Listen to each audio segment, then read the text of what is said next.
सो Jain candidates कैसे हो? बढ़िया।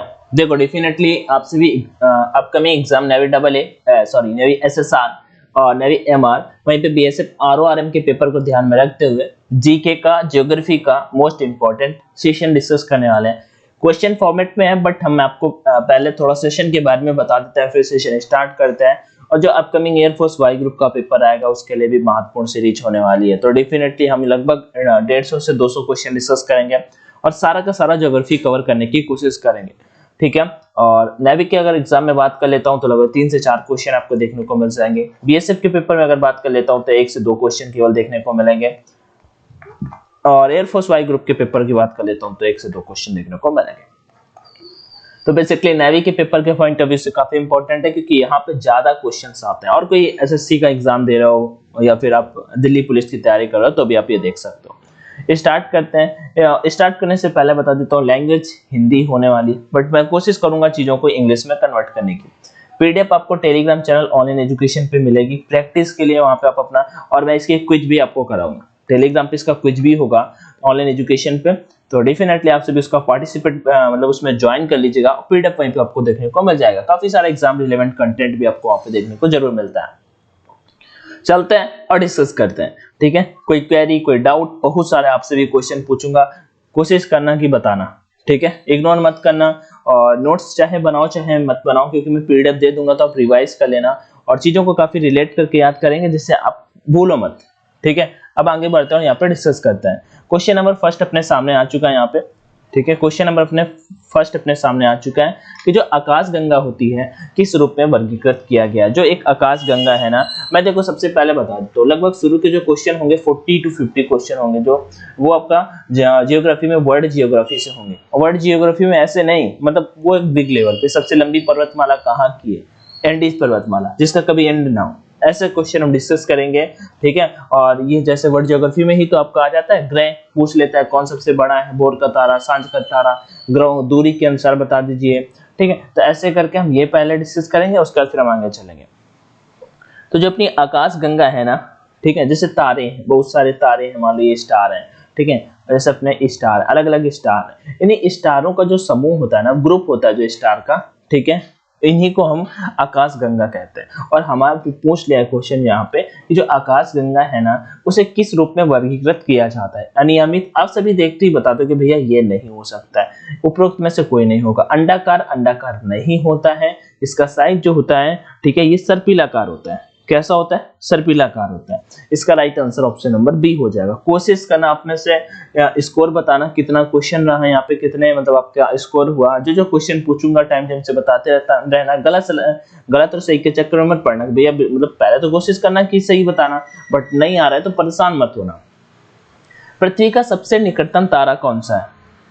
ठीक है, जो पृथ्वी है इसका सबसे निकटतम तारा कौन सा है? पृथ्वी क्या है? पृथ्वी एक ग्रह है भाई, पृथ्वी एक ग्रह है, डेफिनेटली सभी को पता होगा। शनि का भी एक ग्रह ही है, मंगल भी एक ग्रह ही है। हाँ, इनके उपग्रह भी हैं जो इंपॉर्टेंट होते हैं, तो वो हम सारे के सारे यहाँ पे डिस्कस करेंगे, तो परेशान मत होना।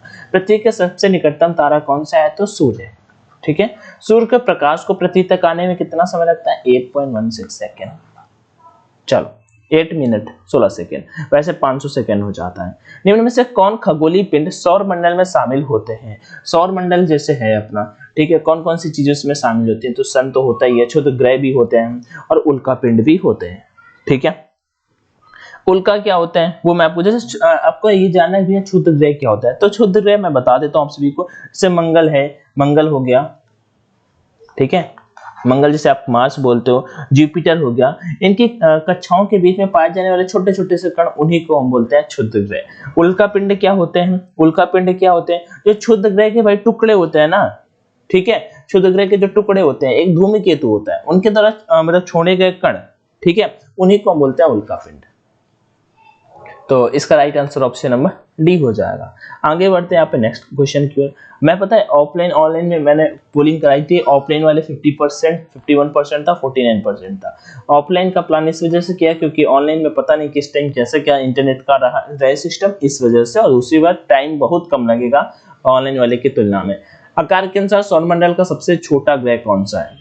देखो अब सब आकार के अनुसार, ये आपके पेपर में क्वेश्चन आ सकता है, पेपर के पॉइंट ऑफ व्यू से अभी तक के चारों क्वेश्चन में मोस्ट इंपोर्टेंट क्वेश्चन। आकार के अनुसार हमसे पूछ लें यहाँ से, ठीक है। तो देखो मैं आकार के अनुसार लिख देता हूँ, सबसे छोटा पूछे, ठीक, तो मैं आकार के अनुसार बड़े से लिख देता हूँ सबसे बड़ा। अच्छा बताओ, जब आप ये ग्रह पढ़ते हो, ये जितने भी ग्रह हैं आप सभी ये पढ़ते हो सारे के सारे ग्रह, तो इनमें सबसे बड़ा कौन सा होता है? एक सेकंड रुक जाइए। हाँ ठीक है, तो आकार के अनुसार हम यहाँ पे ए लिख देते हैं, साइज और शेप, ठीक है। साइज और शेप पे हम यहाँ पे लिख देते हैं सबसे बड़ा कौन सा होता है? जुपिटर होता है, डेफिनेटली आप सभी जानते हो। अच्छा ये याद नहीं होगा यार, कैसे याद करोगे? तो बृहस्पति, ठीक है। अब अच्छा बृहस्पति में देखो जो अब लिखते हो, जैसे कि मैं आपको लिखता हूँ रविवार, सोमवार, मंगल, बुध, बृहस्पति। तो बृहस्पति ऑलरेडी सबसे बड़ा होता है, तो सबसे बड़ा ग्रह कौन सा हुआ? बृहस्पति हुआ, ठीक है। वैसे अभी तक इसके उपग्रह भी सबसे ज्यादा थे 79, बट अभी शनि के हो चुके हैं 146। हम सारा का सारा सब कुछ डिस्कस करेंगे धीरे धीरे, ठीक है। तो मैं आपको आकार के अनुसार यहाँ पे वैसे लिख देता हूँ। बृहस्पति हो गया, बी फॉर बृहस्पति, ठीक है। बृहस्पति, शनि, अरुण, वरुण, पृथ्वी, मंगल, ठीक है, शुक्र और उसके साथ बुध, ठीक है। बुध को आप मरकरी बोलते हैं, ठीक है। शुक्र को आप वीनस बोलते हैं, पृथ्वी आप सभी जानते हो, ये हो गया मार्स, ठीक है, ये हो गया आपका मार्स। आगे चलते हैं यहाँ पे नेक्स्ट की ओर, अच्छा सबसे बड़ा ग्रह कौन सा हुआ? बृहस्पति हुआ। सबसे छोटा कौन सा हुआ? बुध हुआ। दूसरी बात, पृथ्वी कौन से नंबर पे आता है? 5वें नंबर पे। पृथ्वी बड़े में मतलब कि बड़े से छोटे के मामले में कौन से नंबर पे स्टैंड करता है? 5वें नंबर पे स्टैंड करता है। अब इन्हीं से कुछ रिलेट करके क्वेश्चन बन जाते हैं, वो मैं आपको बता देता हूँ, ठीक है। अब जैसे कि यहाँ पे लिख देते हैं, ठीक है, यहाँ पे हम लिख देते हैं, चलो। तो आज अगर सूर्य से पूछ ले, सही सन है, सूर्य से दूरी के अनुसार पूछते हैं, सूर्य से मतलब सूर्य के पास में सबसे कौन सा है? तो भाई बुध है, जिसे आप क्या बोलते हैं? बुध है, जिसे आप बोलते हैं मरकरी, ठीक है। बुध, शुक्र के पास ही आ जाता है भाई पृथ्वी, ठीक है। बुध के मतलब शुक्र के पास ही आ जाता है पृथ्वी। रीजन क्या है? रीजन सिंपल सा है, पृथ्वी की बहन कहा जाता है, ठीक है। ये क्वेश्चन आए हुए हैं, पृथ्वी की बहन, भोर का तारा, सांझ का तारा, इसी को कहते हैं। एक चीज और, ये दोनों जो पास में है ना भाई, इनके कोई उपग्रह नहीं होते। जैसे चंद्रमा है, एक पृथ्वी का एकमात्र उपग्रह है। चंद्रमा क्या है? पृथ्वी का एकमात्र उपग्रह है। पहले मैं इसे लिख देता हूँ, ठीक है। मरकरी हो गया, मतलब बुध, शुक्र, पृथ्वी, मंगल, बृहस्पति, ठीक है, शनि, अरुण और वरुण। ये भाई कहां से हो गया? ये मतलब हो गया कि जो सूर्य है ना, ये सन के पास के स्थान, मतलब इनकी दूरी कितनी है सन के पास से, ठीक है। जिसमें आपका बुध, शुक्र, पृथ्वी, मंगल, बृहस्पति, शनि, अरुण, वरुण, इस तरह से इनका सीरीज फॉलो करता है। अगर सबसे बड़ा पूछ ले तो बृहस्पति होता है, सबसे छोटा पूछ ले तो बुध होता है। अब इनके बारे में कुछ, सबके बारे में कुछ स्पेसिफिकेशन चीजें होती है, मैं यहीं पे आप सभी को बता देता हूँ, ठीक है। सबके बारे में होता है, ये देख लेते हैं। जैसे बुध है जो, ये सबसे छोटा होता है, आप सभी को पता है। बुध है जो सबसे छोटा होता है, ये आप सभी को पता है। और ये सूर्य की परिक्रमा, देखो जैसे ये सन है, सन के पास होता है ये, तो सूर्य की परिक्रमा भी ये सबसे पहले ही करेगा ना भाई, 88 दिनों में कर लेता है। वैसे आपके पेपर में कभी नहीं पूछेगा, ठीक है, बस ये पूछेगा पास में है कि दूर में है। बुध हो गया। बुध और शुक्र मतलब मरकरी और वीनस के जो कोई भी उपग्रह नहीं है, मरकरी और वीनस का कोई भी उपग्रह नहीं है, ठीक है। आगे चले, पृथ्वी का एकमात्र उपग्रह है, मैंने आपको बता दिया, चंद्रमा हो जाता है। मंगल के 2 उपग्रह होते हैं, एक होता है फोबोस, एक होता है डिमोस, ठीक है। मंगल के 2 उपग्रह होते हैं, फोबोस, डिमोस। मंगल ग्रह देखो, मंगलवार को भगवान हनुमान जी की पूजा करते हैं, ठीक है, तो लाल होता है, तो आप बोल सकते हैं मंगल ग्रह को लाल ग्रह के नाम से भी जाना जाता है, बृहस्पति ग्रह के कितने उपग्रह हैं? तो बृहस्पति के 79 उपग्रह। बृहस्पति के कितने उपग्रह हैं? तो 79, इसका राइट आंसर हो जाएगा। शनि के भी रिसेंट में करंट का क्वेश्चन है, तो अभी 146 आपके उपग्रह हो चुके हैं, ठीक है, 146 उपग्रह शनि के हो चुके हैं। आगे बढ़ता है नेक्स्ट क्वेश्चन की ओर। तो ये याद रखना, आकार में सबसे बड़ा कौन सा है? बृहस्पति। सबसे छोटा कौन सा है? बुध। पृथ्वी कहाँ पे स्टैंड करता है? 5वें नंबर पे स्टैंड करता है। उसके बाद अगर सूर्य के पास की बात कर लेते हैं तो बुध सबसे पास में है, बुध, शुक्र, शनि, ठीक है। पृथ्वी की बहन किसे कहा जाता है? शुक्र को। पृथ्वी, भोर का तारा शुक्र को, सांझ का तारा शुक्र को, जुड़वा ग्रह पृथ्वी और ये हो जाता है शुक्र। आगे बढ़ते हैं नेक्स्ट क्वेश्चन की ओर यहाँ पे और डिस्कस करते हैं। पृथ्वी की परिक्रमा करने में कितना समय लगता है, पृथ्वी की परिक्रमा करने में कितना समय लगता है, ये हमसे पूछ लिया। अगर मैं एग्जैक्ट वैसे यहाँ पे ऑप्शंस के अकॉर्डिंग बात कर लेता हूँ, सूर्य को कितना समय लगता है पृथ्वी की परिक्रमा करने में, ठीक है, तो ये हमसे पूछ लिया है, तो सर 365 दिन लगते हैं। वैसे एग्जैक्ट ये नहीं होता और एग्जैक्ट आपके पेपर में कोई पूछेगा भी नहीं, क्योंकि वो थोड़ा सा हो जाता है 365 दिन 5 आवर मतलब 5 घंटे 48 मिनट और 46 सेकेंड, ये होता है, इतना टाइम लगता है सूर्य को पृथ्वी की परिक्रमा पूरा करने में। 365 दिन 5 घंटे 48 मिनट 46 सेकंड, लेकिन ऐसा आएगा नहीं, तो डेफिनेटली आप ये ऑप्शन हिट कर देना, ऑप्शन नंबर बी 365 दिन। आगे बढ़ते हैं, सौर मंडल में सबसे छोटा ग्रह कौन सा है। कुछ देर पहले मैंने आप सभी को बताया कि बुध सबसे छोटा ग्रह है, ठीक है, बुध सबसे छोटा ग्रह है। सबसे बड़ा कौन सा है, बृहस्पति। बृहस्पति सबसे बड़ा, क्योंकि बृहस्पति में अक्षर भी ज्यादा होते हैं, इस वजह से सबसे बड़ा हो गया, ऐसे रिलेट कर लो। बुध छोटा भी होता है, ठीक है। आगे, बुध का कोई भी उपग्रह नहीं है, जैसे पृथ्वी का उपग्रह चंद्रमा, वैसे बुध का कोई भी उपग्रह नहीं है। शुक्र का भी कोई उपग्रह नहीं है, ठीक है। आगे बढ़े, यहाँ पे बुध सबसे छोटा हो गया। उसके बाद यहाँ पे शुक्र को भोर का तारा, सांझ का तारा, पृथ्वी की बहन, ये सब शुक्र को कहा जाता है।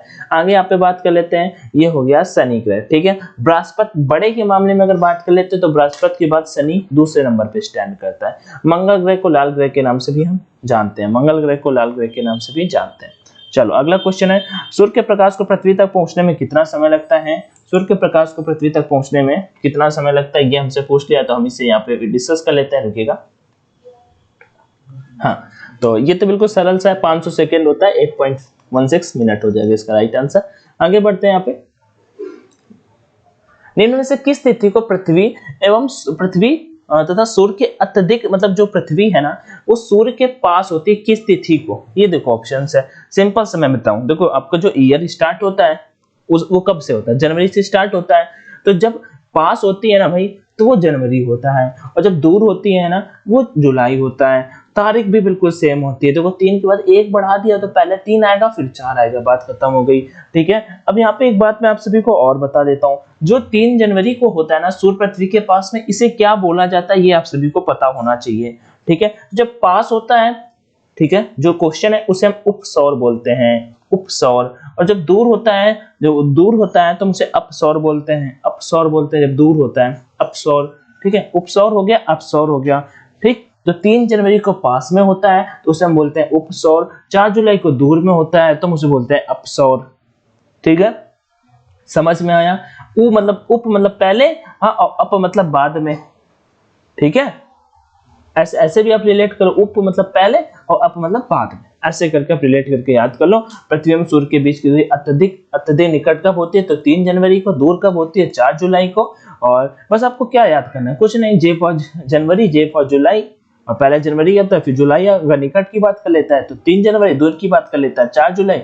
सर उप मतलब पास, तो पास हो गया यहाँ पे, और मतलब निकट हो गया, और 4 जुलाई दूर, अप मतलब थोड़ा पीछे हटिए, पीछे हटिए, वो रील सुना होगा ना, चलो वो वाला।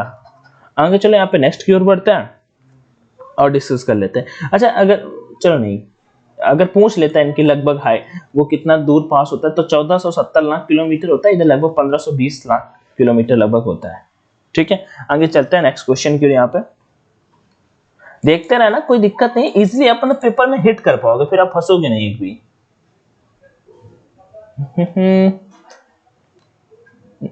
कहाँ जा रहे हो भाई, माउस पता है बेसिकली आज मेरा थोड़ा सा गड़बड़ कर रहा है, इस वजह से थोड़ा सा ये हो रहा है इश्यू, बट कोई दिक्कत नहीं है, हम अपन सही करके आपको पढ़ा के मानेंगे, आज कुछ भी हो जाए।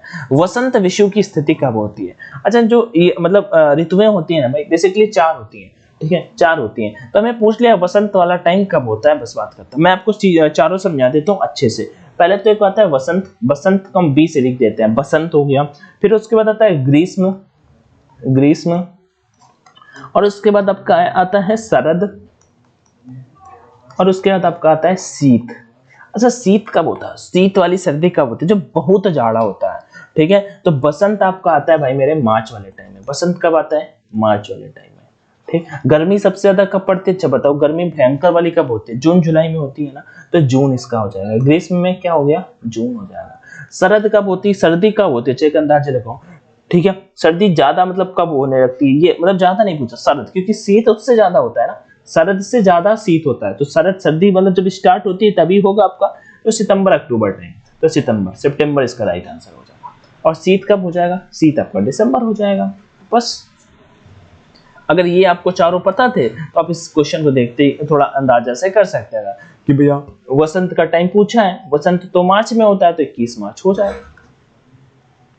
ठीक, आगे बढ़े यहाँ पे नेक्स्ट की ओर। समझ में आ गया। अगर मैं शीत पूछूं तो शीत ज्यादा सर्दी होती है, तो कब होती है ज्यादा सर्दी, दिसंबर में होती है। मैं भी हो सकता है आपको उतना ज्यादा डीप में नहीं पढ़ाऊंगा, क्योंकि भाई इनका मैं बता सकता हूँ जब शरद आता है तो भूमध्य रेखा में क्या होता है, ठीक है, उसके नीचे जाते हैं तो उतना जरूरत नहीं है, नेवी के पॉइंट ऑफ व्यू से हम यहाँ पे डिस्कस कर रहे हैं। चंद्र ग्रहण किस दिवस को लगता है, सिंपल सी बात, आपके पेपर में चंद्र ग्रहण और सूर्य ग्रहण से अगर क्वेश्चन बनता है तो आप उसे कैसे टैकल करेंगे ये चीज इंपॉर्टेंट हो जाती है, तो हम उसे यहाँ पे डिस्कस कर लेते हैं। ठीक, चंद्र ग्रहण किस दिवस को लगता है, तो सिंपल से देखो चंद्र ग्रहण क्या होता है, चंद्र ग्रहण क्या होता है, चंद्र ग्रहण जब पृथ्वी जो होती है ना भाई, ठीक है, अभी आपने सुना होगा इंडिया, जब मैं वीडियो बना रहा हूँ तब इंडिया ने 23 अगस्त 2023, ठीक है, इंडिया ने अपना चंद्रयान 3 को लैंड किया है चंद्रमा पे। तो हमसे यही पूछा है यहाँ पे कि चंद्र ग्रहण किस दिवस को लगता है, तो भाई चांद और पृथ्वी का अपना अलग ही रिलेशन है, चांद और पृथ्वी का अपना अलग ही रिलेशन है, ठीक है। जब पृथ्वी जो होती है ना वो चांद एवं सूर्य के बीच में आ जाती है तो वह चंद्र ग्रहण लगता है। ठीक, चंद्र ग्रहण कब लगता है, चांद और पृथ्वी का अलग रिलेशन है, तो पृथ्वी क्या है भाई बीच में आने लगती है। ठीक, तो क्या हो जाएगा, तो चांद और पृथ्वी के, ठीक है, पृथ्वी जो है ना, पृथ्वी अर्थ है ना, जो अर्थ है ना वो चंद्रमा और सन के बीच में आ जाती है। ठीक है, ऊपर ऊपर का मान लो ऐसे याद कर लो, ऊपर ऊपर मतलब सब दोनों लोग मतलब आपस में बात करते थे, ठीक है, ऐसे मान लो, ठीक है, लेकिन एक बीच में कौन आ गया, पृथ्वी। अभी किसी सिनेरियो के रिकॉर्ड मतलब अकॉर्डिंग देख लो, तो सिंपल से हो गया, जब पृथ्वी सूर्य और चंद्रमा के बीच में आ जाती है तो उसी को हम बोलते हैं चंद्र ग्रहण। ठीक है, चंद्र ग्रहण कब लगता है, चंद्र ग्रहण कब लगता है, तो ये लगता है हमेशा पूर्णिमा को। ठीक है, चंद्रमा मामा पूरे दिखते हैं तो कब आते हैं, पूर्णिमा को। इसका राइट आंसर हो जाएगा पूर्णिमा। आगे बढ़ते हैं। अच्छा, यहाँ पे चंद्र ग्रहण पूछ लिया, अगर आपसे सूर्य ग्रहण पूछ ले, ठीक है, इसे लूनर इक्लिप्स बोलते हैं, उसे सोलर इक्लिप्स बोलते हैं। लूनर इक्लिप्स से सोलर इक्लिप्स। सोलर इक्लिप्स में क्या होता है, सोलर इक्लिप्स में मतलब जब चंद्रमा होता है, जब चंद्रमा सन और अर्थ के बीच में आ जाता है, सी पर चंद्रमा ही मैंने लिख दिया, सन और अर्थ के बीच में आ जाता है, सोलर इक्लिप्स होता है। हाँ, और देखो भाई सोलर मतलब क्या होता है, गर्मी। सोलर मतलब क्या होता है, सोलर मतलब क्या होता है, गर्मी। और गर्मी जब होती है ना, तो गर्मी किस टाइम में होती है, गर्मी वही जून जुलाई वाले टाइम में होती है।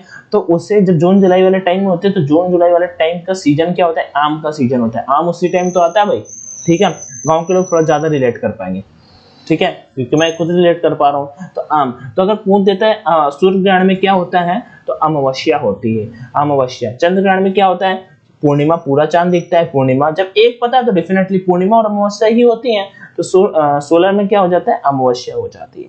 ठीक है, समझ में आया, चले आगे। हाँ, समुद्र का जल का एक निश्चित अंतराल पर ऊपर उठना और नीचे आना क्या कहलाता है, तो ज्वार एवं भाटा दोनों कहलाता है। ज्वार एवं भाटा, समुद्र के जलों का ऊपर उठना और नीचे आना ज्वार भाटा कहलाता है। ये आप सभी को पता है। हम यहाँ पे नेक्स्ट क्वेश्चन की ओर बढ़ते हैं और डिस्कस करते हैं। पृथ्वी की रचना में किस तत्व की बहुलता होती है, ठीक है, ये हमसे पूछा। देखो पृथ्वी है ना भाई, उसे 3 भागों में बांटा गया है। ठीक है, मैं यहाँ पे आपको इंग्लिश में बता देता हूँ, जिसे हम बोलते हैं सियाल,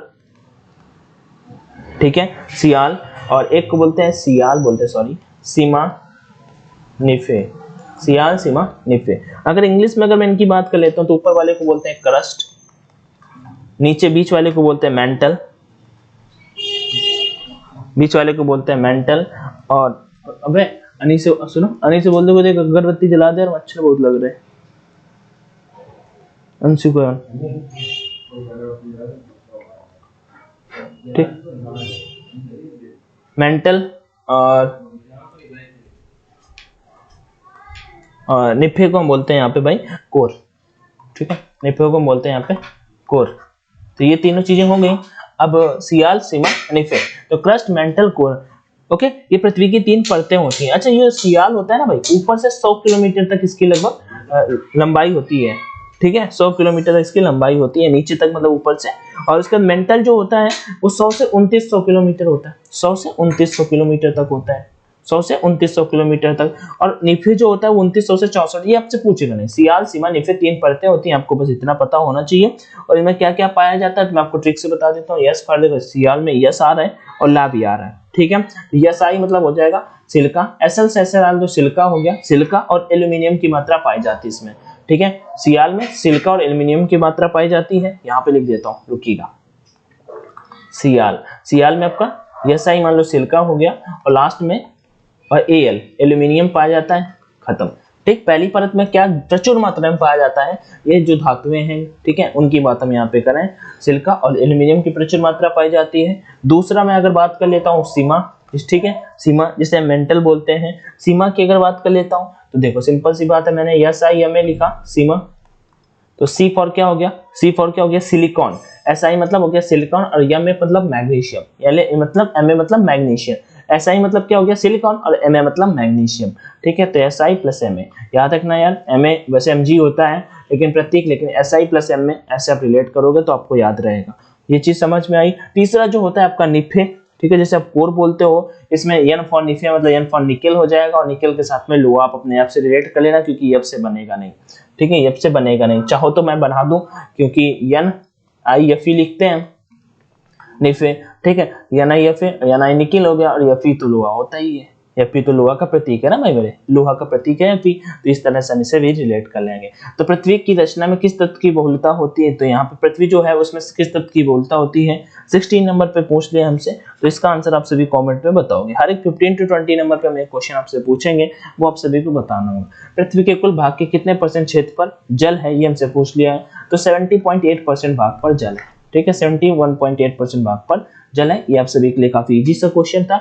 आगे बढ़ते हैं यहाँ पे, इंडीज पर्वतमाला, पहले मैंने क्या बोला था, कुछ हम वर्ल्ड ज्योग्राफी के क्वेश्चन करेंगे, फिर हम अपना इंडियन ज्योग्राफी पे भी आ जाएंगे, क्योंकि ये जो वर्ल्ड ज्योग्राफी के क्वेश्चन इतने ज्यादा डिफिकल्ट नहीं और आ सकते हैं पेपर के पॉइंट ऑफ व्यू से, जो चीजें क्योंकि माउंटेन वगैरह एग्जाम में सिलेबस में मेंशन कर रखी है ना, इस वजह से हम ये जरूर डिस्कस करेंगे कि हाँ मतलब कोई फंसने वाला कोई खेल ही ना रहे, इस वजह से।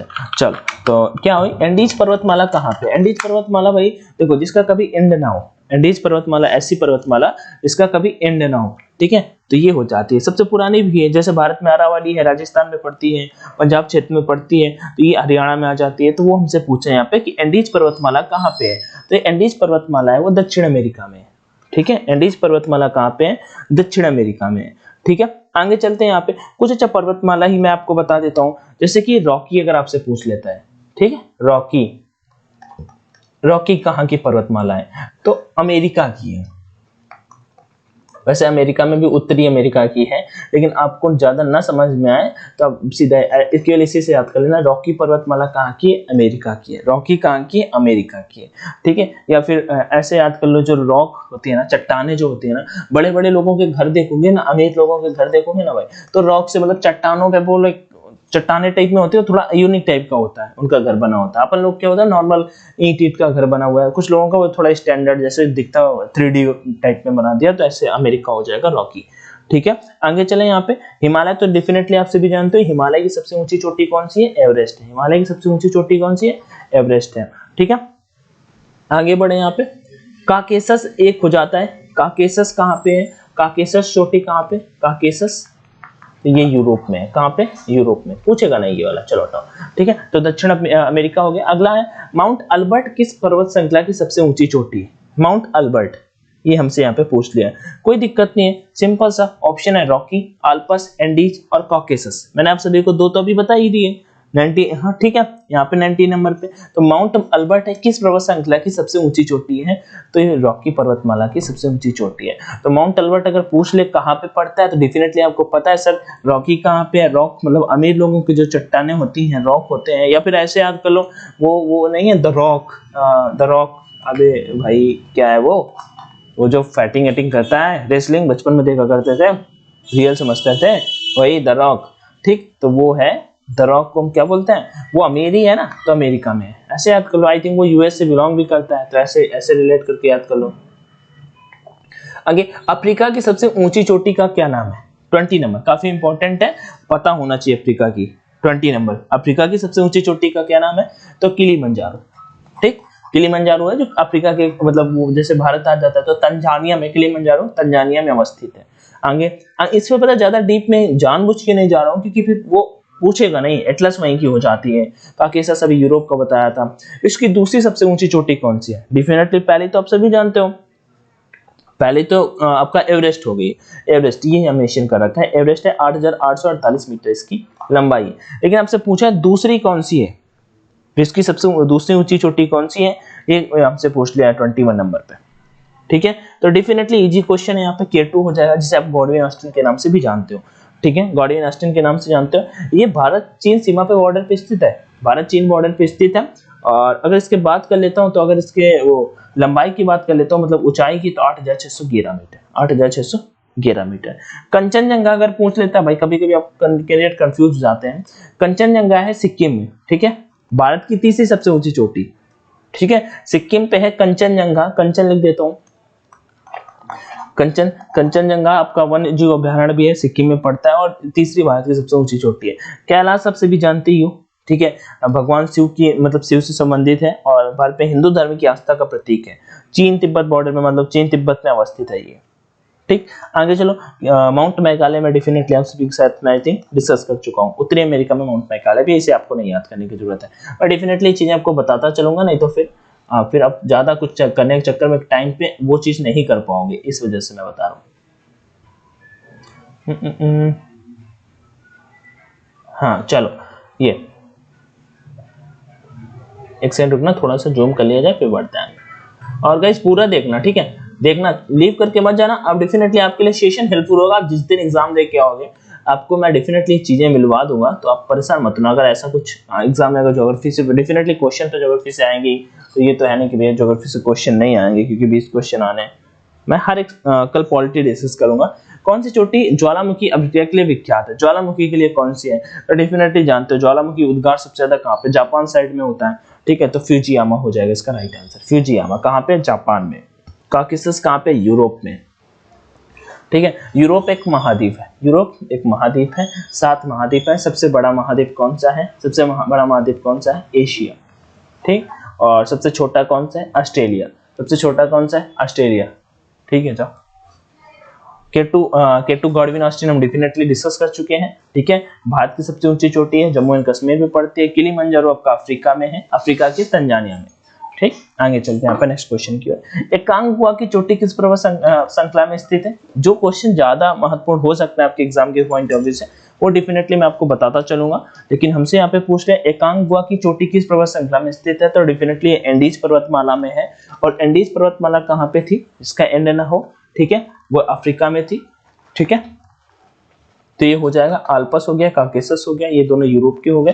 फ्यूजियामा आपकी जापान में। ये फ्यूजियामा में देखो अपने आप जापान आ ही रहा है, यहाँ पे जापान निकालो, जापान। ठीक है, तो ऐसे करके हम रिलेट कर लेंगे यहाँ पे।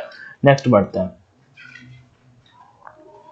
25 क्वेश्चन हो गए। फिर से क्वेश्चन एक, अभी तक मैंने केवल एक ही पूछा। हाँ, एक पठार पूछ लेता आप सभी से। ठीक है, तो कुछ यहाँ पे पठार डिस्कस कर लेंगे। अब जैसे भारत का पठार है, इंडिया का तो केवल एक ही है जो फेमस है, दक्कन का पठार। ठीक है, भारत का अगर पूछ लेता है दक्कन का पठार कहाँ पे अवस्थित है, दक्कन का पठार कहाँ पे है, तो बता दो कि आप भारत में है। ठीक है, कुछ और देख लेते हैं जो इंपॉर्टेंट बन सकते हैं। एक तो है आपका अनातोलिया का पठार। रुक गया गाइस, ठीक है, बाय। हाँ भाई, चलो, दोस्त था एक।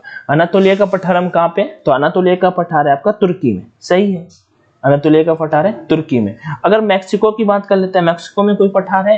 हाँ, मैक्सिको पे जो पठार है ना, उसे मैक्सिको का ही पठार बोलते हैं, मैक्सिको का पठार बोलते हैं।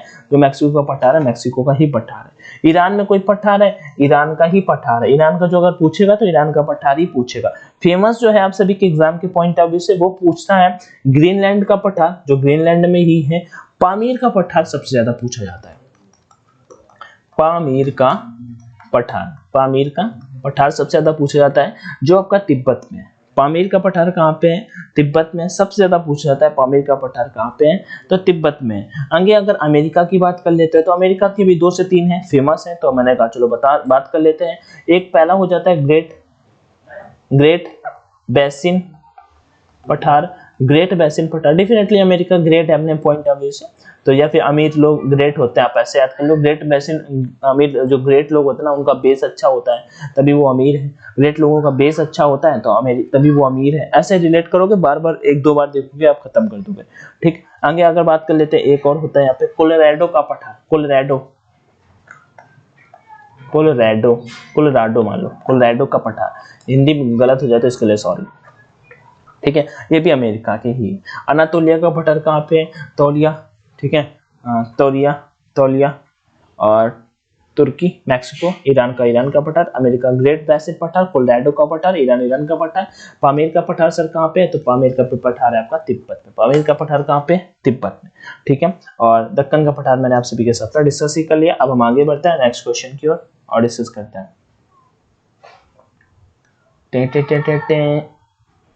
हाँ, ये मतलब इम्पोर्टेंट है, मतलब ये पेपर में आपके बहुत बार पूछा होगा, और कैंडिडेट जिनको नहीं पता होता वो गलत कर देते हैं। देखो यहाँ पे पूछ दिया पाक जल संधि किन दो देशों के बीच को जोड़ती है, ठीक है, पाक जल डमरू जिसे बोल देता है।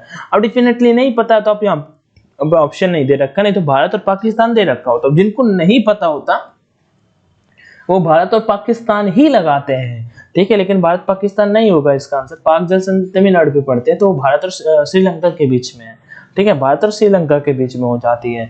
आगे चलते हैं यहाँ पे, हाँ कुछ देश यहाँ पे मेंशन कर रखे हैं, ठीक है। तो ये बांग्लादेश की राजधानी क्या है, ढाका, ठीक है। यहाँ पे आप सभी नाम सुना होगा सार्क का, ठीक है, सार्क SAA होता है, south Asian association RC। South full form इसका मैं बता देता हूँ, जो लिख रहा हो लिख लेना, साउथ एशियन एसोसिएशन, ये यहाँ पे ए है, ठीक है, और आर मतलब साउथ एशियन एसोसिएशन, ठीक है, रीजनल कॉर्पोरेशन हो जाता है। 1985 में इसकी स्थापना हुई थी, 1985 में इसकी स्थापना हुई थी सार्क की, ठीक है। और बांग्लादेश की राजधानी है ढाका, ओके। आगे अगर श्रीलंका की राजधानी बात कर लेते हैं, श्रीलंका का पुराना नाम सीलोन है, और श्रीलंका की राजधानी कोलंबो थी, लेकिन अभी क्या हो चुकी है, श्री जयवर्धनेपुरा। और जयवर्धने तो भाई महिला जयवर्धने को आप भूल नहीं सकते हो, मुंबई इंडियंस में कुछ दिन हो रहे हैं, और वो डेफिनेटली आप सभी को 2011 वर्ल्ड कप फाइनल का मैच भी याद होगा, उन्होंने बहुत अच्छी पारी खेली थी, ठीक है। कोई क्रिकेट देखता है तो जान गया होगा, मेरी बात को देख लिया होगा। आगे बात कर लेते हैं पाक जल संधि की, चाइना की करेंसी रेनमिनबी है, और यहाँ की जो कैपिटल है वो बीजिंग हो जाती है। मालदीव की कैपिटल क्या है, मालदीव की कैपिटल क्या है, माले। करेंसी आप सभी मुझे कमेंट करके इसका बता देगा। और बांग्लादेश ढाका हो गया, टका यहाँ पे चलता है। श्रीलंका पे इंडियन मतलब श्रीलंकाई रुपया चलता है। हडसन की खाड़ी किस देश में अवस्थित है, 30 नंबर, ठीक है। तो हडसन की खाड़ी किस देश में अवस्थित है, definitely not a difficult question, Canada इसका राइट आंसर हो जाएगा। मतलब डिफिकल्टी आपके पेपर के पॉइंट ऑफ व्यू से नहीं सही, इस वजह से मैंने थोड़ा सा ज्यादा इस पर डीप बात नहीं करना है। अंडमान सागर तथा चीन सागर को कौन सी जल संधि जोड़ती है, अंडमान सागर एवं चीन सागर को कौन सी जल संधि जोड़ती है, ठीक है। तो मैं आपको जैसे ऊपर वाला क्वेश्चन भी मैंने आप सभी के साथ में डिस्कस किया, ठीक, वैसे हम ये भी डिस्कस कर लेते हैं। तो हमसे पूछ लिया अंडमान सागर एवं चीन सागर को कौन सी जल संधि जोड़ती है, तो मलक्का जल संधि जोड़ती है, ठीक है, मलक्का जल संधि जोड़ती है। ये वैसे इंडोनेशिया और मलेशिया बॉर्डर पे है, हाँ। और सुंडा की अगर बात कर लेते हैं, सुंडा की बात अगर कर लेते हैं, तो ये जावा सागर एवं हिंद महासागर को जोड़ती है, ठीक है, जावा सागर एंड हिंद महासागर को जोड़ती है, ठीक है। जावा सागर एंड हिंद महासागर को जोड़ती है कौन, सुंडा, ओके। सुंडा मतलब जावा सागर और हिंद महासागर को जोड़ती है कहाँ पे, इंडोनेशिया पे, इसका राइट आंसर हो जाएगा। समझ में आपको आया, चले आगे भाई मेरे, सुंडा आपको समझ में आ गया, ठीक है। डेविस भी इंपॉर्टेंट है, डेविस में तो आपके पेपर पूछेगा नहीं, ये वाला नहीं पूछेगा, ठीक है, ये जो मैं अभी बता रहा हूँ, हाँ, नहीं तो मैं डेविस भी बता देता। डेविस आपके कहाँ पे पड़ता है, डेविस बेसिकली एक कप होता है ना, डेविस कप आपने सुना होगा, टेनिस में होता है, डेविस कप कनाडा में होता है, तो कनाडा में होती है ये, ठीक है। सुंडा जावा सागर हिंद महासागर, मलक्का अंडमान सागर, दक्षिण चीन सागर इसका राइट आंसर हो जाएगा। इनमें से कौन सबसे लंबी नदी है, ये हमसे पूछा जाए तो डेफिनेटली देखते ही आप सभी बता दोगे। ऑप्शंस में अगर बात कर लेता हूं तो अमेज़न सबसे लंबी नदी हो जाती है, वैसे नील नदी सबसे लंबी नदी है, डेफिनेटली आप सभी जानते हो, मिस्र में पाई जाती है। और उसके बाद अगर पूछ लेता है COP 27, ठीक है, का बैठक कहाँ पे हुआ, करंट अफेयर, जैसे ब्रिक्स का BRICS, मैंने ज्यादा देश लिख दिए क्या, 3 3 6 गलत लिख दिया ना, तो देखो B फॉर ब्राजील हो गया, R फॉर रसिया हो गया, I फॉर इंडिया हो गया, C पर अपना चाइना हो गया, अपना क्यों चाइना, अपना ही मान लो, चाइना हो गया, और उसके बाद BRIC, और एक और बचा साउथ अफ्रीका, ठीक है। अभी साउथ अफ्रीका में मीटिंग चल रही है 2023 में, 22 में कहाँ पे थी सर, 22 में यहाँ पे थी, और 21 में इंडिया में थी, तो अब अगले साल कहाँ पे होगी ब्रिक्स की मीटिंग, फिर से ब्राजील में होगी, ये सीरीज फॉलो करती है, ठीक। आगे SCO की मीटिंग भारत में हो रही है 2022 में, हाँ, एससीओ की मीटिंग भारत में हो रही है। एससीओ शंघाई कोऑपरेशन और 2022 में कहाँ पे हुई थी? उज्बेकिस्तान में। ठीक है, ताशकंद उज्बेकिस्तान के उज्बेकिस्तान में हुई थी एससीओ की मीटिंग, ताशकंद के उज्बेकिस्तान में। भारत में याद रखना 2023 की एससीओ की मीटिंग हो रही है। G20 भारत में हो रहा है, G20 भारत में हो रहा है, G20 भारत में ही हो रहा है ये मीटिंग, सबको याद रखना। COP 27 मिस्र में। ठीक है, आगे COP 26 अगर नहीं पूछेगा आपसे, ग्लासगो स्विट्जरलैंड में हुई थी। आगे चलो यहाँ पे, तो अमेज़न हो जाता है। वैसे सबसे लंबी नदी कौन सी है? नील नदी है। ऑप्शन के अकॉर्डिंग आप अमेज़न पे क्लिक करेंगे। नेक्स्ट क्वेश्चन यहाँ पे बढ़ते हैं और डिस्कस करते हैं। अफ्रीका की कौन सी नदी 2 बार मकर रेखा को 2 बार काटती है? ठीक है, तो अगर बन लेता है जैसे भारत में पूछ देता है कर्क रेखा को, भारत की कर्क रेखा की बात है तो हम कर्क रेखा की बात कर लेते हैं। कर्क रेखा है भारत के कितने राज्यों से होकर गुजरती है? 8 राज्यों से होकर गुजरती है। ठीक है, मैं ऐसे आपको सीरीज में लिखूंगा, इसी सीरीज में आप अगर इसे याद करना पड़ेगा, वो एक ट्रिक है, मैं यहाँ पे वो ट्रिक भी लिख देता हूँ। मित्र, रुको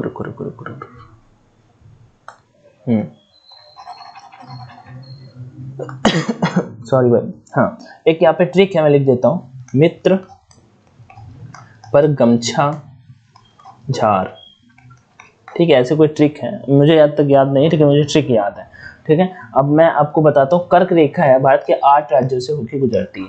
ठीक है, कर्क रेखा है भारत के 8 राज्यों से होकर गुजरती है। भैया कर्क रेखा पे कहाँ पे आ गया इस क्वेश्चन से? क्योंकि भारत की एक नदी है माही नदी, ठीक है, वो कर्क रेखा को 2 बार काटती है। ये क्वेश्चन आपके पेपर में आ सकता है, ये नहीं आएगा।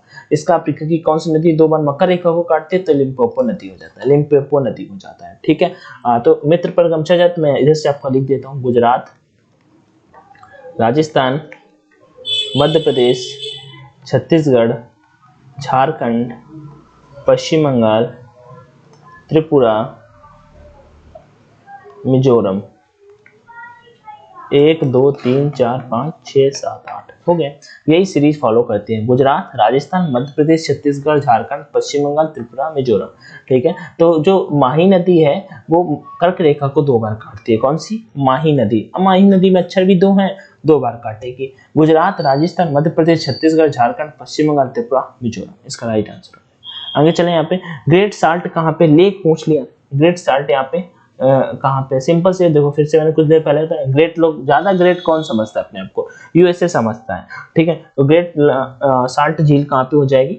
यूएसए में हो जाएगी। ठीक है, भारत की कुछ झीलें अगर इंपॉर्टेंट अगर बात कर लेते हैं तो पिछौला झील अगर आपको पूछा जाए, पिछौला झील कहाँ पे है? ठीक है, तो पिछौला झील आपके उदयपुर राजस्थान में, लेकिन राजस्थान में आप सभी को पता होना चाहिए। ठीक है, कुलेरू झील इस साल उसमें आया था भाई, सीडीएस में आया था। कुलेरू झील कहाँ पे है? ये इसी बार का जो पिछला सीडीएस हुआ ना, उसमें एक क्वेश्चन था। आंध्र प्रदेश में कुलेरू झील कहाँ पे? आंध्र प्रदेश में। एसएससी के एग्जाम से तो मान लो आता ही रहता है, लेकिन सीडीएस के पेपर में था कुलेरू झील।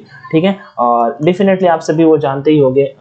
बैकाल झील सबसे गहरी झील है, कहाँ पे पड़ती है बैकाल झील? इधर उत्तर प्रदेश में पड़ती है क्या? नहीं सर, रसिया में पड़ती है। सबसे गहरी झील रसिया पे। ठीक, भारत की सबसे खारे पानी की झील कौन सी है? चिल्का झील कहाँ पे है? चिल्का झील जहाँ पे आपका उड़ीसा में ट्रेनिंग होता है नेवी का, चिल्का झील उड़ीसा में है। यूनेस्को वर्ल्ड हेरिटेज साइट में शामिल होने वाली सबसे पहली ये थी। ठीक है, चिल्का झील 1983। आगे चिल्का झील हो गया जब भारत पहली बार वर्ल्ड कप जीता।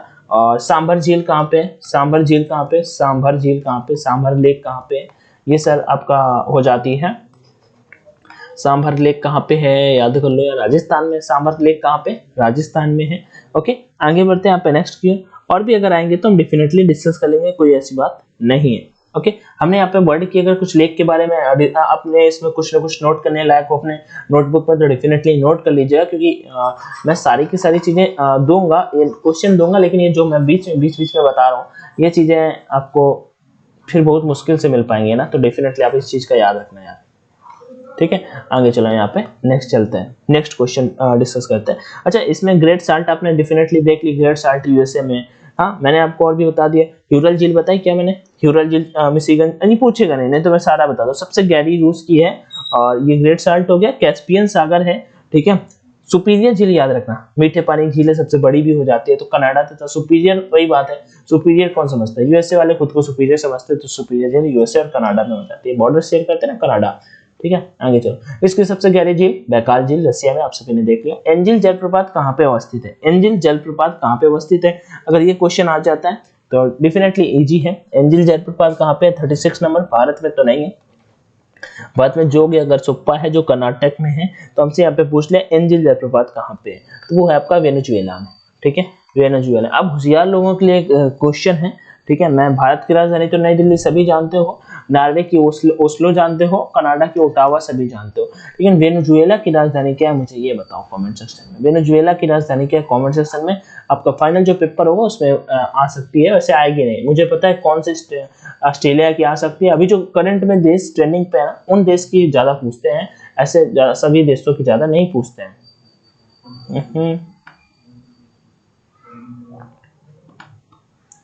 रुकना भाई, मेरे थोड़ा पता है माउस आज मेरा वो काम नहीं कर रहा है, तो फिर मुझे सारा का सारा कुछ हाथ से ही काम करना पड़ रहा है, तो इस वजह से थोड़ा सा टाइम लगा है, बट दिक्कत लेने वाली कोई सीन नहीं है, हम सही कर लेंगे अभी सारा का सारा।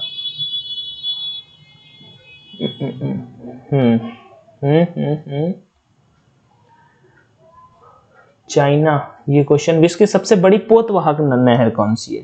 ठीक है। अब अच्छा, जो पोतवाहक नहर का मतलब क्या, जो सामान वगैरह लेके जाती है ना, सबसे बड़ी पोतवाहक नहर वो कौन सा है, हमसे यहाँ पे पूछ रहे हैं 38 नंबर पे। तो सबसे बड़ी जो पोतवाहक नहर है ना वो भाई सुएज नहर है, ठीक है, सुएज नहर कहाँ पे स्थित है? भूमध्य सागर एवं लाल महासागर के बीच में है ये सुएज, मतलब सुएज नहर, ठीक है। कील नहर कहाँ की है? कील नहर, कील जब किसी को कीली लगती है तो मतलब उसकी जान चली जाती है, तो जान मतलब जान से जर्मनी से मैंने जान निकाल दिया, ठीक है, या फिर जर्मनी मनी मनी जब कोई खो देता है, ठीक है, तो फिर अब मतलब थोड़ा सा कील की तरह लगता है, चुभता है ऐसे, ठीक है, तो ऐसे हो जाएगा। आगे चले यहाँ पे नेक्स्ट की ओर, आगे चले यहाँ पे नेक्स्ट की ओर। कील नहर विश्व के किस देश में अवस्थित है? तो मैंने अभी जस्ट आपको बताया कील नहर विश्व के किस देश में अवस्थित है, तो जर्मनी में अवस्थित है।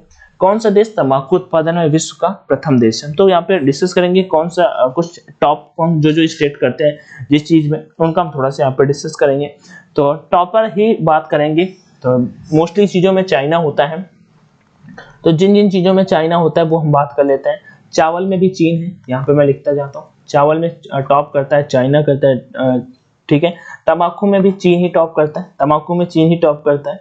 अगर मैं बात कर लेता हूँ कपास होता है जो भारत में कपास, ठीक है, नागपुर महाराष्ट्र में होता है, ठीक। और उसके बाद अगर चाय में बात कर लेते हैं तो चीन है। अगर भारत की बात कर लेते हैं तो भारत दालों में टॉप करता है, दालों में टॉप करता है, ठीक है। और उसके बाद भारत में अगर और भी अगर बात कर लेते हैं, गेहूं भी चाइना में ही ज्यादा होता है, गेहूं भी चाइना में ज्यादा होता है, ठीक। आगे बढ़ते हैं यहाँ पे नेक्स्ट की ओर। चाय हमने डिस्कस कर लिया। आगे और भी कुछ देश हैं, जैसे कि आप इनका कैपिटल करेंसी देख लेना, और मैं कुछ आपको बता देता हूँ। जो सोयाबीन होती है ना, सोयाबीन सोयाबीन जो होती है ना, उसमें टॉप आपका यूएसए करता है, सोयाबीन सबसे ज्यादा यूएसए में होता है पैदावार, ओके। और अगर दूसरा बात कर लेते हैं, रबर जो होती है, रबर भारत में केरल में सबसे ज्यादा होती है, लेकिन यहाँ पे सबसे ज्यादा थाईलैंड में होती है। कहाँ पे होती है? थाईलैंड में। सबसे ज्यादा रबर की पैदावार कहाँ पे होती है? थाईलैंड में होती है, ठीक। और मक्का, मक्का कहाँ पे होगी? मक्का भी आपका यूएसए में होगी। मक्का की पैदावार सबसे ज्यादा कहाँ पे होगी? यूएसए में होगी। गन्ना कहाँ पे सबसे ज्यादा होगा? गन्ना यूपी में होता है सबसे ज्यादा, ठीक है, लेकिन यहाँ पे होता है ब्राजील में,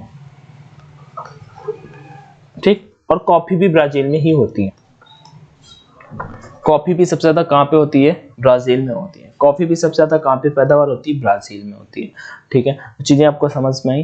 मोस्टली चीजों में चाइना टॉप है। 2 से 3 चीजें जो हैं, बांग्लादेश इसका सोयाबीन में कौन सा टॉप करता है? यूएसए करता है। मक्का में कौन टॉप करता है? यूएसए करता है। और अमेरिका, मक्का मैंने तो 2-3 बार पढ़ा, याद हो गया, बार बार क्या है उसे पढ़ना। विश्व में सबसे अधिक कपास का उत्पादन कहाँ पे होता है? तो डेफिनेटली चाइना में होता है। भारत में कहाँ पे होता है ये पता है आप सभी? तो भारत में आपका होता है महाराष्ट्र, इधर नागपुर में।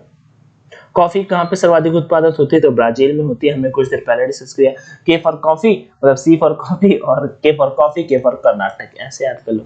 भारत में कहाँ पे होती है कॉफी? कर्नाटक में होती है ज्यादा। फिर टिक टिक टिक, आगे बढ़ते हैं नेक्स्ट क्वेश्चन की ओर। कौन सा देश मक्का? तो यूएसए में सबसे ज्यादा होता है मक्का। इसमें लौह अयस्क उत्पादन के 3 अग्रणी देश बताइए। लोहा सबसे ज्यादा कहाँ पे होता है? ये हमसे पूछती है। फिर से वही बात है, चाइना टॉप करेगा, चाइना टॉप करेगा मोस्टली चीजों में। तो अब आपको मैंने बताया, हिंट दी भैया, लौह अयस्क में टॉप करेगा चाइना, ठीक है। अब आपसे एक मैं पूछूंगा, हीरा, हीरा सबसे ज्यादा कहाँ पे होता है? हीरा कौन सा देश पैदावार करता है, ये मुझे आप कमेंट में बताओ। बाकी मैं आप सभी को कुछ बता देता हूँ, ठीक है। चाइना में और भी होता है मैग्नीज, Mn से मैग्नीज को लिखते हैं, तो मैग्नीज चाइना में सबसे ज्यादा होता है, ठीक है। टिन जो होता है Tn, टिन भी चाइना में होता है, ठीक है। उसका गोल्ड भी चाइना में होता है, गोल्ड भी चाइना में ही होता है।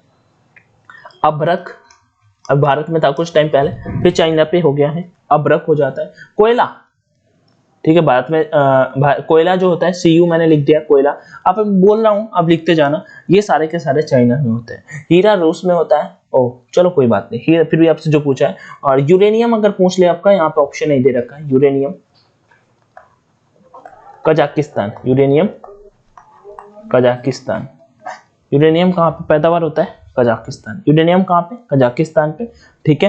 हीरा हमने ऑलरेडी डिस्कस कर लिया। चांदी जो पाई जाती है, चांदी भी मैं आप सभी को बता देता हूँ, चांदी जो पाई जाती है आपका मैक्सिको, चांदी जो पाई जाती है मैक्सिको, चांदी मैक्सिको पाई जाती है, ठीक है। और ये ऑस्ट्रेलिया अगर किसी चीज में टॉप करता है तो वो हो जाता है बॉक्साइट, बॉक्साइट, ठीक है। ये अयस्क हो जाता है एल्यूमिनियम का, ठीक है, एल्यूमिनियम का अयस्क हो जाता है बॉक्साइट। और मैग्नीज मैंने डेफिनेटली बता दिया, मैग्नीज हो गया, टिन हो गया, अभ्रक हो गया, ठीक है। और यहाँ पे हम आगे बढ़ते हैं नेक्स्ट की ओर, अगला क्वेश्चन डिस्कस करते हैं। बस अब ये वर्ल्ड ज्योग्राफी के क्वेश्चन खत्म होने वाले हैं और इसके लगभग 100 क्वेश्चन बचेंगे अपना इंडियन ज्योग्राफी के, वो भी हम डिस्कस करेंगे। हमसे क्वेश्चन पूछ लिया यहाँ पे, थोड़ा सा हम इसे जूम से थोड़ा सा कम कर लेते हैं। हाँ, अभी मुझे इसका दूसरा ऑप्शन मिल गया, तो हम ऐसे करके यहाँ पे इधर ऐसे छोटा कर लिया करेंगे, ठीक। और ये अगला, हाँ अगला क्वेश्चन हमसे पूछा है, रुकना, हाँ, कि माओरी जनजाति का निवास स्थल क्या है। माओरी जनजाति फेमस है, ठीक है, माओरी जनजाति मतलब फेमस है, तो इस वजह से क्वेश्चन पूछ लिया है, तो पता होना चाहिए जनजाति कहाँ पे पाई जाती है, माओरी जनजाति। तो ये आपकी जनजाति जो है ना, ये न्यूजीलैंड की है, न्यूजीलैंड की है। माओरी जनजाति कहाँ की है, न्यूजीलैंड की है। आगे बढ़ते हैं यहाँ पे नेक्स्ट की ओर। कालाहरी मरुस्थल मरुस्थल, ठीक है, में कौन सी जनजातियां पाई जाती हैं। कालाहरी मरुस्थल जो है, ठीक है, इसमें कौन सी जनजातियां पाई जाती हैं, ये हमसे यहाँ पे पूछ लिया है। तो क्वेश्चन नंबर अपना है 48, क्वेश्चन नंबर है अपना 48, इसका right answer option number C हो जाएगा। बुशमैन जनजातियां पाई जाती हैं, ठीक है। बुद्धू कहाँ पे पाई जाती है, बुद्धू कहाँ पे पाई जाती है, तो अरब में पाई जाती है। बुद्धू जनजातियां कहाँ पे पाई जाती है, तो अरब में पाई जाती है, ओके। खिलगिजी भी हो जाता है, अभी बताने के लिए बहुत सारा फिर कंटेंट हो जाएगा, इस वजह से मैं लिमिट में ही चीजें, जैसे ये बुद्धू देखो डेफिनेटली अरब में हो गया बुद्धू।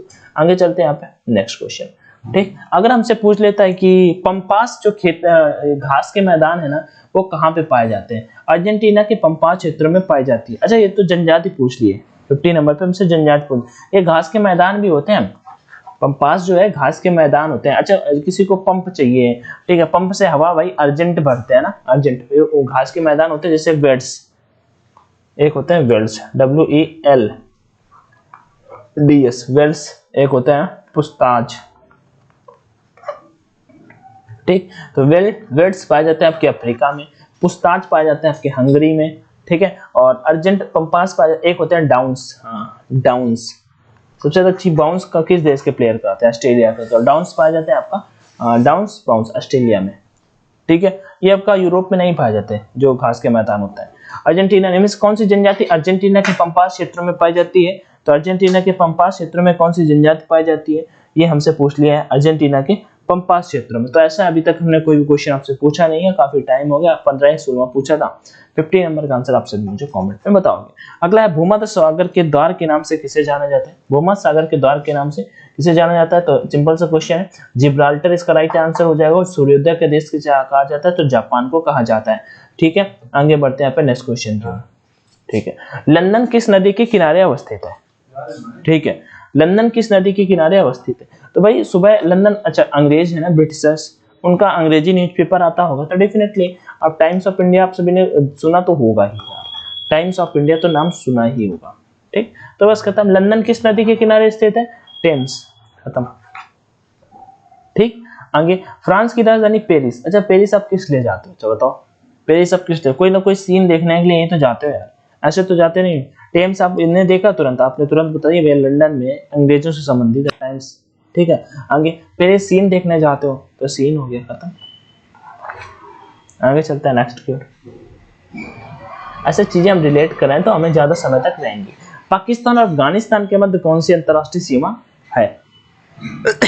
बेसिकली है क्या, आप जब थोड़ा अच्छे से पढ़ोगे तो जो भारत वाला जो एरिया है जो पाकिस्तान ने मतलब ऑक्यूपाई कर रखा है, ठीक है, रुकिएगा, हाँ पाकिस्तान और अफगानिस्तान जो ऑक्यूपाई कर रखा है, तो उस एरिया को हम मतलब वहां पे पाकिस्तान और अफगानिस्तान की रेखा बोल देते हैं। अगर हम उससे चाहें तो भारत और अफगानिस्तान की पूछे या भारत और पाकिस्तान और अफगानिस्तान की पूछे, होगा एक ही आंसर, उसे हम बोलते हैं डूरंड, ठीक है, उसे हम बोलते हैं Durand. Okay, red Cliff Rekha Bharat India IND versus India and Pakistan, sorry versus India and Pakistan के बीच की रेड क्लिफ हो जाती है, ठीक है। आगे चलो यहाँ पे नेक्स्ट की हो, और ये पूछेगा नहीं, मैग्नीनॉट और हिंडनबर्ग, ठीक है, जर्मनी के साथ में हो जाती है, और डूरंड हो गया, यहाँ पे रेड क्लिफ हो गया, और एक आपका पेपर में और आता है मैकमोहन, ठीक है, मैकमोहन आपका आ जाता है MSc मैकमोहन, तो ये कहाँ पे हो जाती है, भारत और चाइना के साथ में हो जाती है। 38वीं समांतर रेखा किन दो देशों के मध्य अवस्थित है, तो ये भी देख लेते हो, 38वीं और 49वीं, एक बार 38वीं पूछा हुआ है, तभी मैंने इस पे बोर्ड किया था शायद। तो 38वीं देखो डेफिनेटली थोड़ा तिरछा, मतलब देखो दो पूछता है, एक 38वीं और 49वीं, ठीक है, 49वीं, तो 49वीं हो जाती है आपका अमेरिका में हो जाती है, अमेरिका और कनाडा के बीच में हो जाती है, ठीक है, USA एंड कनाडा के बीच में 49वीं। 38 मतलब होता है आड़ा तिरछा, मतलब तिरछा चलने वाला, और ये जो कोरिया है ना भाई, उत्तर कोरिया स्पेशली, ये थोड़ा मतलब सीधा, तो ये कहाँ चलता है, इसका मतलब बनता क्या है, सीधा, मतलब किसी के साथ ना कुछ करना, ना मतलब अपना क्लोज्ड इकोनॉमी है, बंद अर्थव्यवस्था है। यहाँ पे इकोनॉमिक्स के क्वेश्चन कराऊंगा तो आपको समझ में आ जाएगा, तो उत्तर कोरिया इसका राइट आंसर हो जाएगा, मतलब उत्तर कोरिया आ गया तो उसका साथी दक्षिण कोरिया, पहले तो दो मतलब थे दोनों एक ही ना। आगे बढ़ते हैं नेक्स्ट क्वेश्चन की ओर, टिक टिक टिक टिक 38वीं हो गई। अब हम यहाँ पे इंडियन ज्योग्राफी शुरू करेंगे, अब क्वेश्चन काफी इजी आएंगे, ज्यादा डिफिकल्ट नहीं होंगे, ठीक है। चलो, तो भारत का पश्चिमी बिंदु कौन सा है, भारत का पश्चिमी बिंदु कौन सा है, ये हमसे यहाँ पे पूछ लिया, तो सिंपल सा क्वेश्चन है, सिंपल सी चीजें हैं, हम थोड़ा भारत के बारे में आप पहले भाई डिस्कस करेंगे, ठीक है। वैसे मुझसे मैप यार बनता नहीं है, तो फिर उसके लिए सॉरी, बट मैं आपको बताता चलता हूँ, जो भारत का मतलब भौगोलिक विस्तार है, ठीक है, भारत का जो एक भौगोलिक विस्तार है वो क्या है, तो देखो 6 अंश 4 डिग्री से लेके 37 अंश 6 डिग्री, ठीक है, ये उत्तरी अक्षांश पे, कहाँ पे, उत्तरी अक्षांश है, जबकि 68 अंश, ठीक है, 68 अंश 7 मिनट से लेके 97 अंश 25 डिग्री पूर्वी देशांतर, पूर्वी देशांतर, ये हो गया, ये दोनों आप सभी याद रखना, 6 अंश 4 डिग्री से लेके 37 6, ठीक है भाई, याद ऐसे रखो यार, 6 से खत्म होता है, 6 से स्टार्ट 6 से खत्म, इधर 68 और 97, 68 अंश 60 डिग्री से 97 अंश 25 डिग्री पूर्वी देशांतर, ठीक है, चीजें आपको समझ में आई। भारत का जो विस्तार है ना, देशांतर विस्तार है, वो हमसे यहाँ पे मैंने बताने की कोशिश करी है। अगर भारत में अगर पूछ ले उत्तर से दक्षिण की लंबाई बताओ, ऊपर से नीचे कैसे लंबाई पूछते हैं तो कितनी है, ये अगर हमसे पूछ दे उत्तर से दक्षिण की, तो अगर मैं एग्जैक्ट डिजिट में बात करूं तो 3214 है, ठीक है। अगर आपको एवरेज याद करना है उत्तर से दक्षिण की लंबाई, डेफिनेटली याद रखोगे, ये वाली लंबाई वैसे भी ज्यादा होती है, ठीक है, लंबाई हो जाती है, चौड़ाई ये होती है, चौड़ाई वैसे भी कम ही होती है, तो आप सभी अगर लंबाई चौड़ाई में कंफ्यूज होते हैं तो ऐसे याद कर लो कि लंबाई हमेशा ज्यादा ही होती है, तो 3214 किलोमीटर, आप इसे 3200 लगभग याद कर सकते हो। दूसरी बात, इसकी चौड़ाई कितनी होती है, अगर एग्जैक्ट डिजिट की बात करता हूँ तो चौड़ाई होती है 2933 किलोमीटर, लेकिन आप एवरेज याद कर सकते हो सर 2900 किलोमीटर, 300 का दोनों में अंतर है। अब ये 4 बिंदु है में यहाँ पे, एक ऊपर को हो गया, ठीक है, जैसे हम उत्तर बोलते हैं, नॉर्थ बोलते हैं, इसे हम बोलते हैं वेस्ट बोलते हैं, इसे हम पश्चिम बोलते हैं, और इसे हम साउथ बोलते हैं, और इसे हम बोलते हैं ईस्ट, जिसे हम पूरब बोलते हैं। तो इन चारों से पेपर में आपके पेपर में क्वेश्चन बन के आ सकता है, वो जो क्वेश्चन आ सकता है वो हम यहाँ पे डिस्कस कर लेते हैं कि वो क्वेश्चन क्या हो सकता है, ठीक है। तो हमसे यहाँ पे दक्षिणतम बिंदु पूछे, ये चारों देखो यहाँ पे दे रखे हैं, वो हम यहाँ पे डिस्कस कर लेंगे, ठीक है।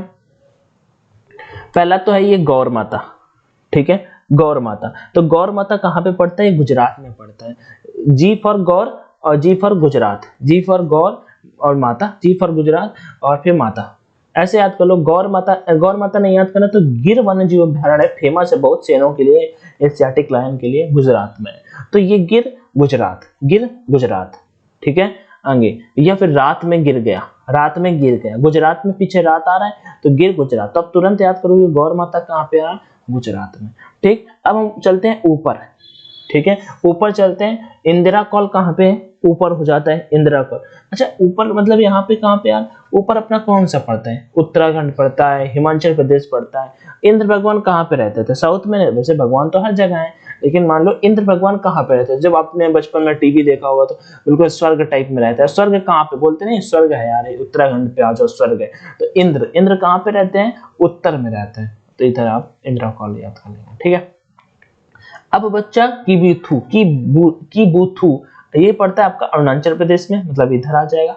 ठीक है, और ये आ जाएगा इंदिरा पॉइंट, ये कहाँ पे आ जाएगा, ये आ जाएगा दक्षिण में। अच्छा पॉइंट, पॉइंट अच्छा, आप जब कोई सेंटेंस लिख रहे हो आप, ठीक है, जैसे मैं लिखता हूँ, आप में से कोई है जैसे सौरभ है, सौरभ ऐसे, सौरभ गोस टू मार्केट। ठीक है, सौरभ गोस टू मार्केट। ठीक है, अब मार्केट लिख गया। ओके, हम यहाँ पे आके पॉइंट लगाते हैं ना भाई, लास्ट में ही तो लगाते हैं कि भाई नहीं, ऐसे पॉइंट से शुरू किया और हम पॉइंट से स्टार्ट कर दिए, ऐसे तो हम लगाते नहीं है। क्या हो रहा है भाई,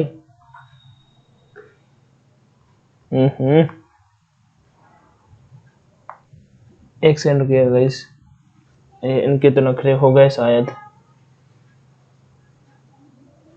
हाँ, थैंक गॉड यार, सही हो गया आई थिंक।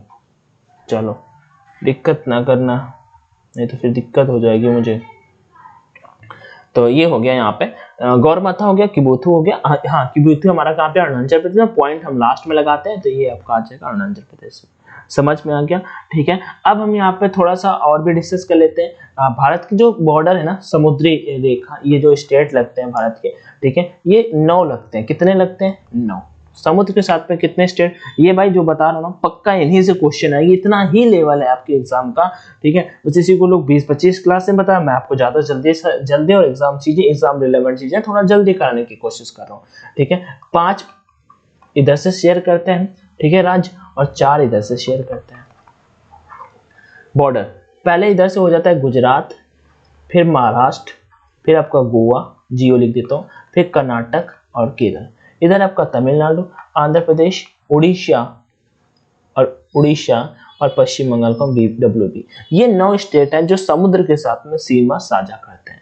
सबसे लंबी सीमा कौन साझा करता है, तो ये आपका गुजरात। ठीक, गुजरात।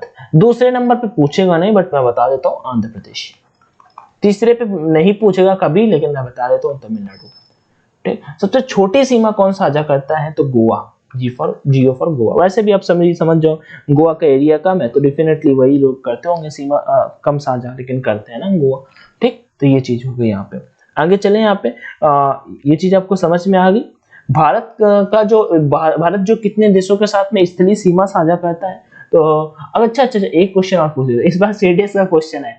अंडमान और निकोबार के साथ में यूटी में, देखो अंडमान और निकोबार वैसे भी बोलने में वही बड़ा लगता है। ठीक है, तो सबसे ज्यादा यूटी में किस यूटी के साथ में शेयर करता है, तो अंडमान और निकोबार के साथ में। भारत कितने देशों के साथ, अब अगले क्वेश्चन में चलेंगे, तो फिर से बहुत बहुत यहाँ पे वो हो जाएगा। तो ये याद रखना, 9 देशों के साथ में मतलब 9 देशों नहीं, 9 राज्यों के साथ में समुद्री सीमा साझा करता है। गुजरात, महाराष्ट्र, गोवा, कर्नाटक, केरल, तमिलनाडु, आंध्र, उड़ीसा, पश्चिम बंगाल।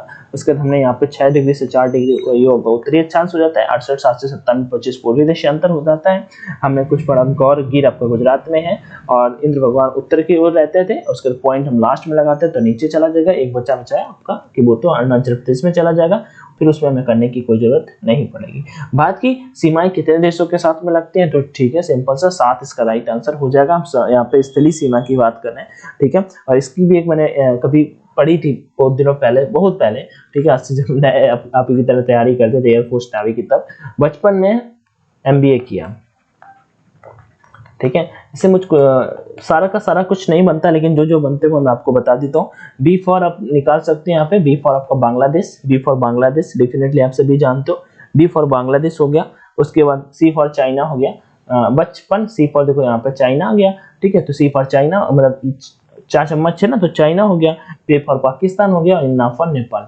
4 तो यहीं से निकाल दिए। ठीक, M फॉर म्यांमार हो गया, M फॉर म्यांमार हो गया, जिससे पहले बर्मा बोलते थे। और उसके बाद यम तो कुछ होगा नहीं। ठीक है, यम यहाँ पे हमने कर दिया, और यहाँ पे चाहो तो ECM को स्किप कर दो, ECM से मान लो एम से म्यांमार और बी से भूटान और ए से अफगानिस्तान।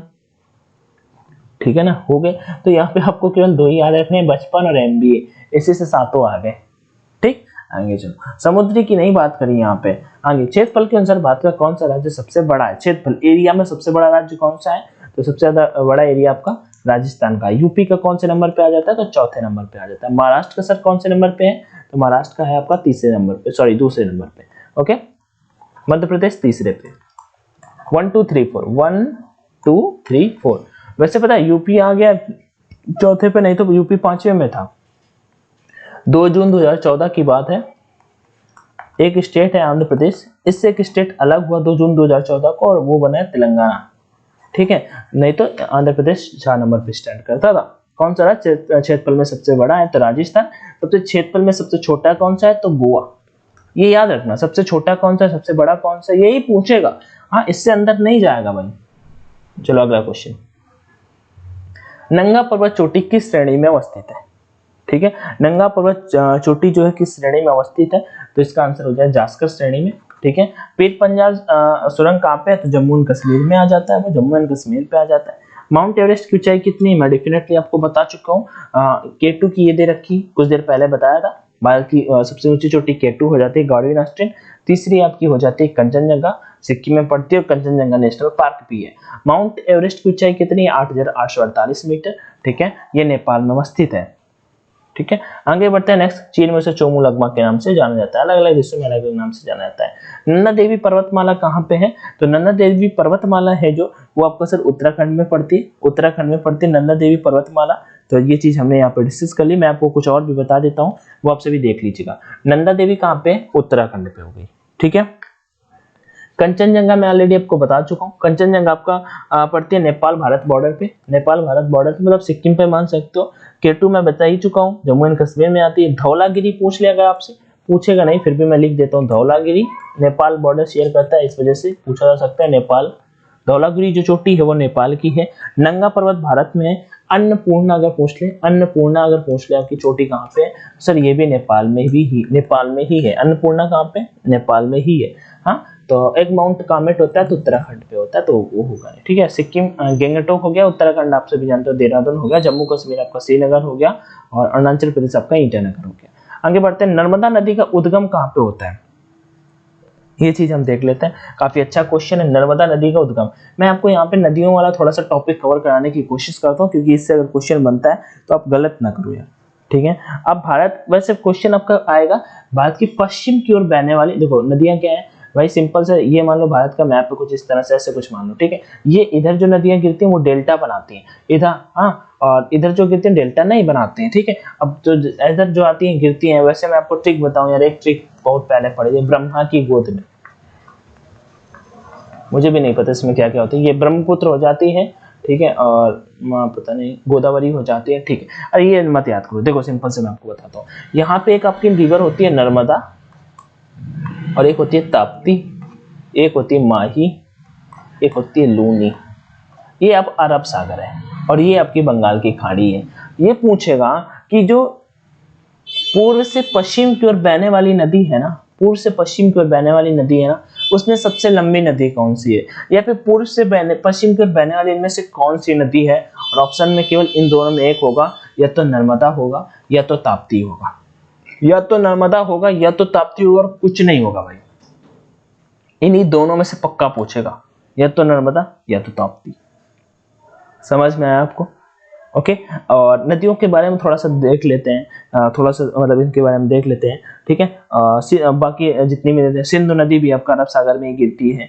गंगा का अगर पूछ लेते हैं, गंगा का उद्गम कहाँ से होता है, गंगा रिवर का उद्गम कहाँ से होता है? तो गाजी फॉर गंगा, गंगोत्री के पास गोमुख हिमानी से होता है। गंगोत्री के पास गोमुख हिमानी से होता है, गोमुख हिमानी से। इस बार सीडीएस का क्वेश्चन आया था, बताऊं? ये जो गंगा होती है ना, गंगा मतलब गंगा रिवर है, इसका, धीरज रुकिएगा, एक कॉल आ रही है भाई, जाना मत छोड़ के, पानी पी लो तब तक।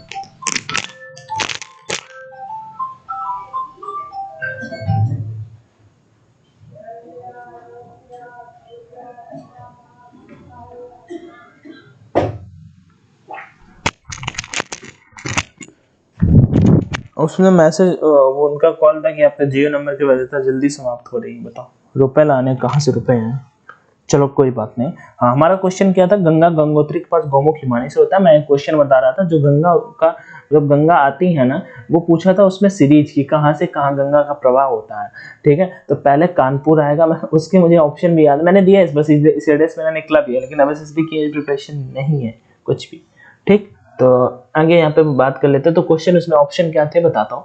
पहले कानपुर आता है, कानपुर के बाद आपका दूसरा नंबर जो ऑप्शन आता है कानपुर आता है, फिर उसका प्रयागराज था, और फिर कैंडिडेट कंफ्यूज कहाँ पे हो गए, पहले भागलपुर आता है कि पटना आता है। तो पहले पटना आता है फिर आपका भागलपुर आता है। ये चारों ऑप्शन थे पेपर में। ठीक है, आगे नर्मदा नदी का उद्गम कहाँ पे होता है, हमने गंगा बता दिया, ब्रह्मपुत्र हो गई। ठीक है, और सतलज रावी व्यास ये सारी की सारी पंचगत बनाती है नदियाँ। ठीक है, सतलज रावी व्यास ये ऊपर हो जाती है। उसके बाद आपका यमुना नदी गंगा में मिलती है यहाँ के यूपी के इटावा में। ठीक है, चंबल नदी कहाँ पे है, चंबल नदी मध्य प्रदेश में जाना पावा की पानियों से उद्गम होता है चंबल नदी का।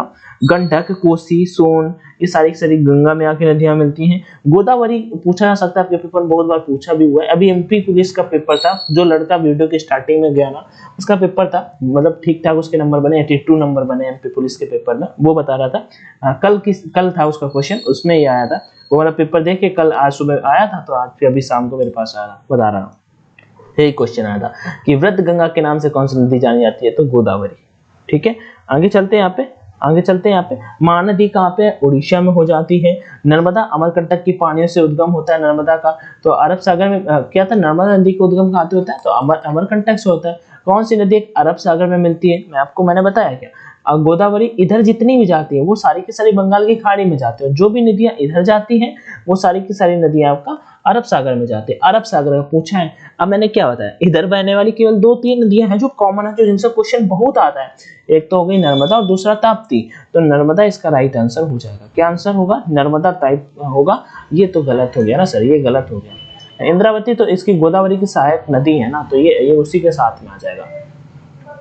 फिर नदियां इतना डिस्कस नहीं कर सकते ना भाई, तुम समझदार हो कि अगर ज्यादा डीप में डिस्कस करेंगे तो फिर टाइम का जो है ना, एक मतलब लिमिट से ज्यादा टाइम हो जाएगा, बहुत ज्यादा टाइम लग जाएगा।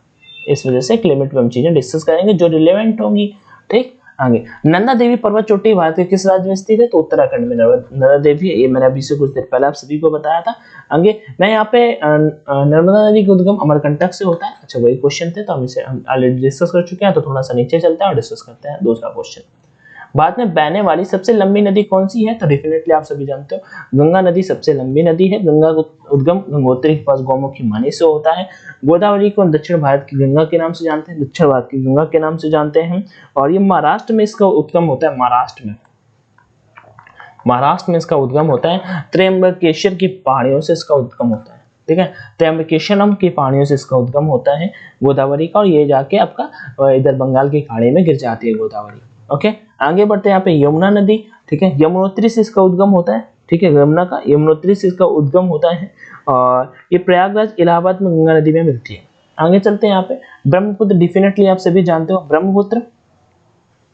इसका अगर उद्गम की बात कर लेते हैं तो मानसरोवर झील के स्थित चिमांगदुम की पहाड़ियों से इसका उद्गम होता है। चिमांगदुम की पहाड़ियों से इसका उद्गम होता है, और ये भी बंगाल की खाड़ी में गिर जाती है।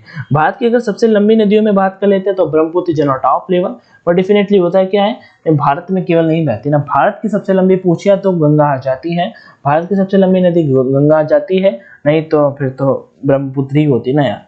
चलो कोई बात नहीं, आगे बढ़ते हैं। भारतीय मरुस्थल की एक महत्वपूर्ण नदी कौन सी है, मरुस्थल की एक महत्वपूर्ण नदी कौन सी है, अभी से कुछ देर पहले मैंने इसका भी नाम लिया था। इन नदियों के बारे में थोड़ा सा डिस्कस कर लेते हैं। मरुस्थल की एकमात्र नदी है तो लूनी नदी, कहाँ पे सर, राजस्थान में। नर्मदा पश्चिम की ओर बहने वाली एकमात्र नदी है, मतलब एकमात्र नहीं और भी है, ताप्ती है, लेकिन नर्मदा मोस्ट इंपॉर्टेंट हो जाती है। उसके बाद नर्मदा का अगर मैं उद्गम की बात कर लेता हूँ कि नर्मदा नदी का उद्गम कहाँ से होता है, ये चीज अपने लिए इंपॉर्टेंट हो जाती है। तो ये अमरकंटक की पहाड़ियों से होती है, ये क्वेश्चन भी मैं करके भी आ रहा हूँ, अमरकंटक की पहाड़ियों से होती है। ठीक है, बंगाल की खाड़ी में गिरती है। कृष्णा कहाँ पे, कृष्णा, ठीक है, कृष्णा कहाँ पे, तो कृष्णा बंगाल की खाड़ी में जाके गिर जाती है, इधर इस साइड में बंगाल की खाड़ी में जाके कृष्णा रिवर गिर जाती है। और इसके अगर उद्गम की बात कर लेते हैं तो महाबलेश्वरम की पहाड़ियों से इनका उद्गम होता है, महाबलेश्वरम की पहाड़ियों से इनका उद्गम होता है। व्यास यस से समाप्त हो रही, मतलब कि सतलज नदी में ये समाहित हो जाती है, व्यास सतलज और नदी में समाहित हो जाती है व्यास रिवर। रुकिएगा, टिक टिक टिक टिक टिक।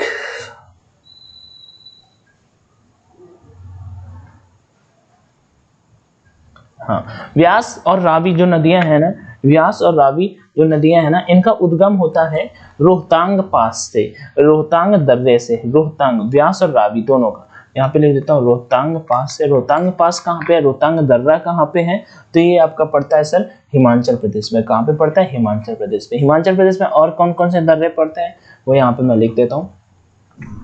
सराबी, मैं सराबी तू सराबी, ये गाना सुना होगा, एक गाना था से काफी साल पहले आया था। सा फर हो गया यार सिपकिला दर्रा, सिपकिला दर्रा, ठीक है। रा फर हो गया आपका रोहतांग दर्रा, और बी फर हो गया बाडालाचा दर्रा, ठीक है। सा फर सिपकिला दर्रा, सा फर सिपकिला दर्रा, और रा फर आपका रोहतांग दर्रा, और बा फर बाडा।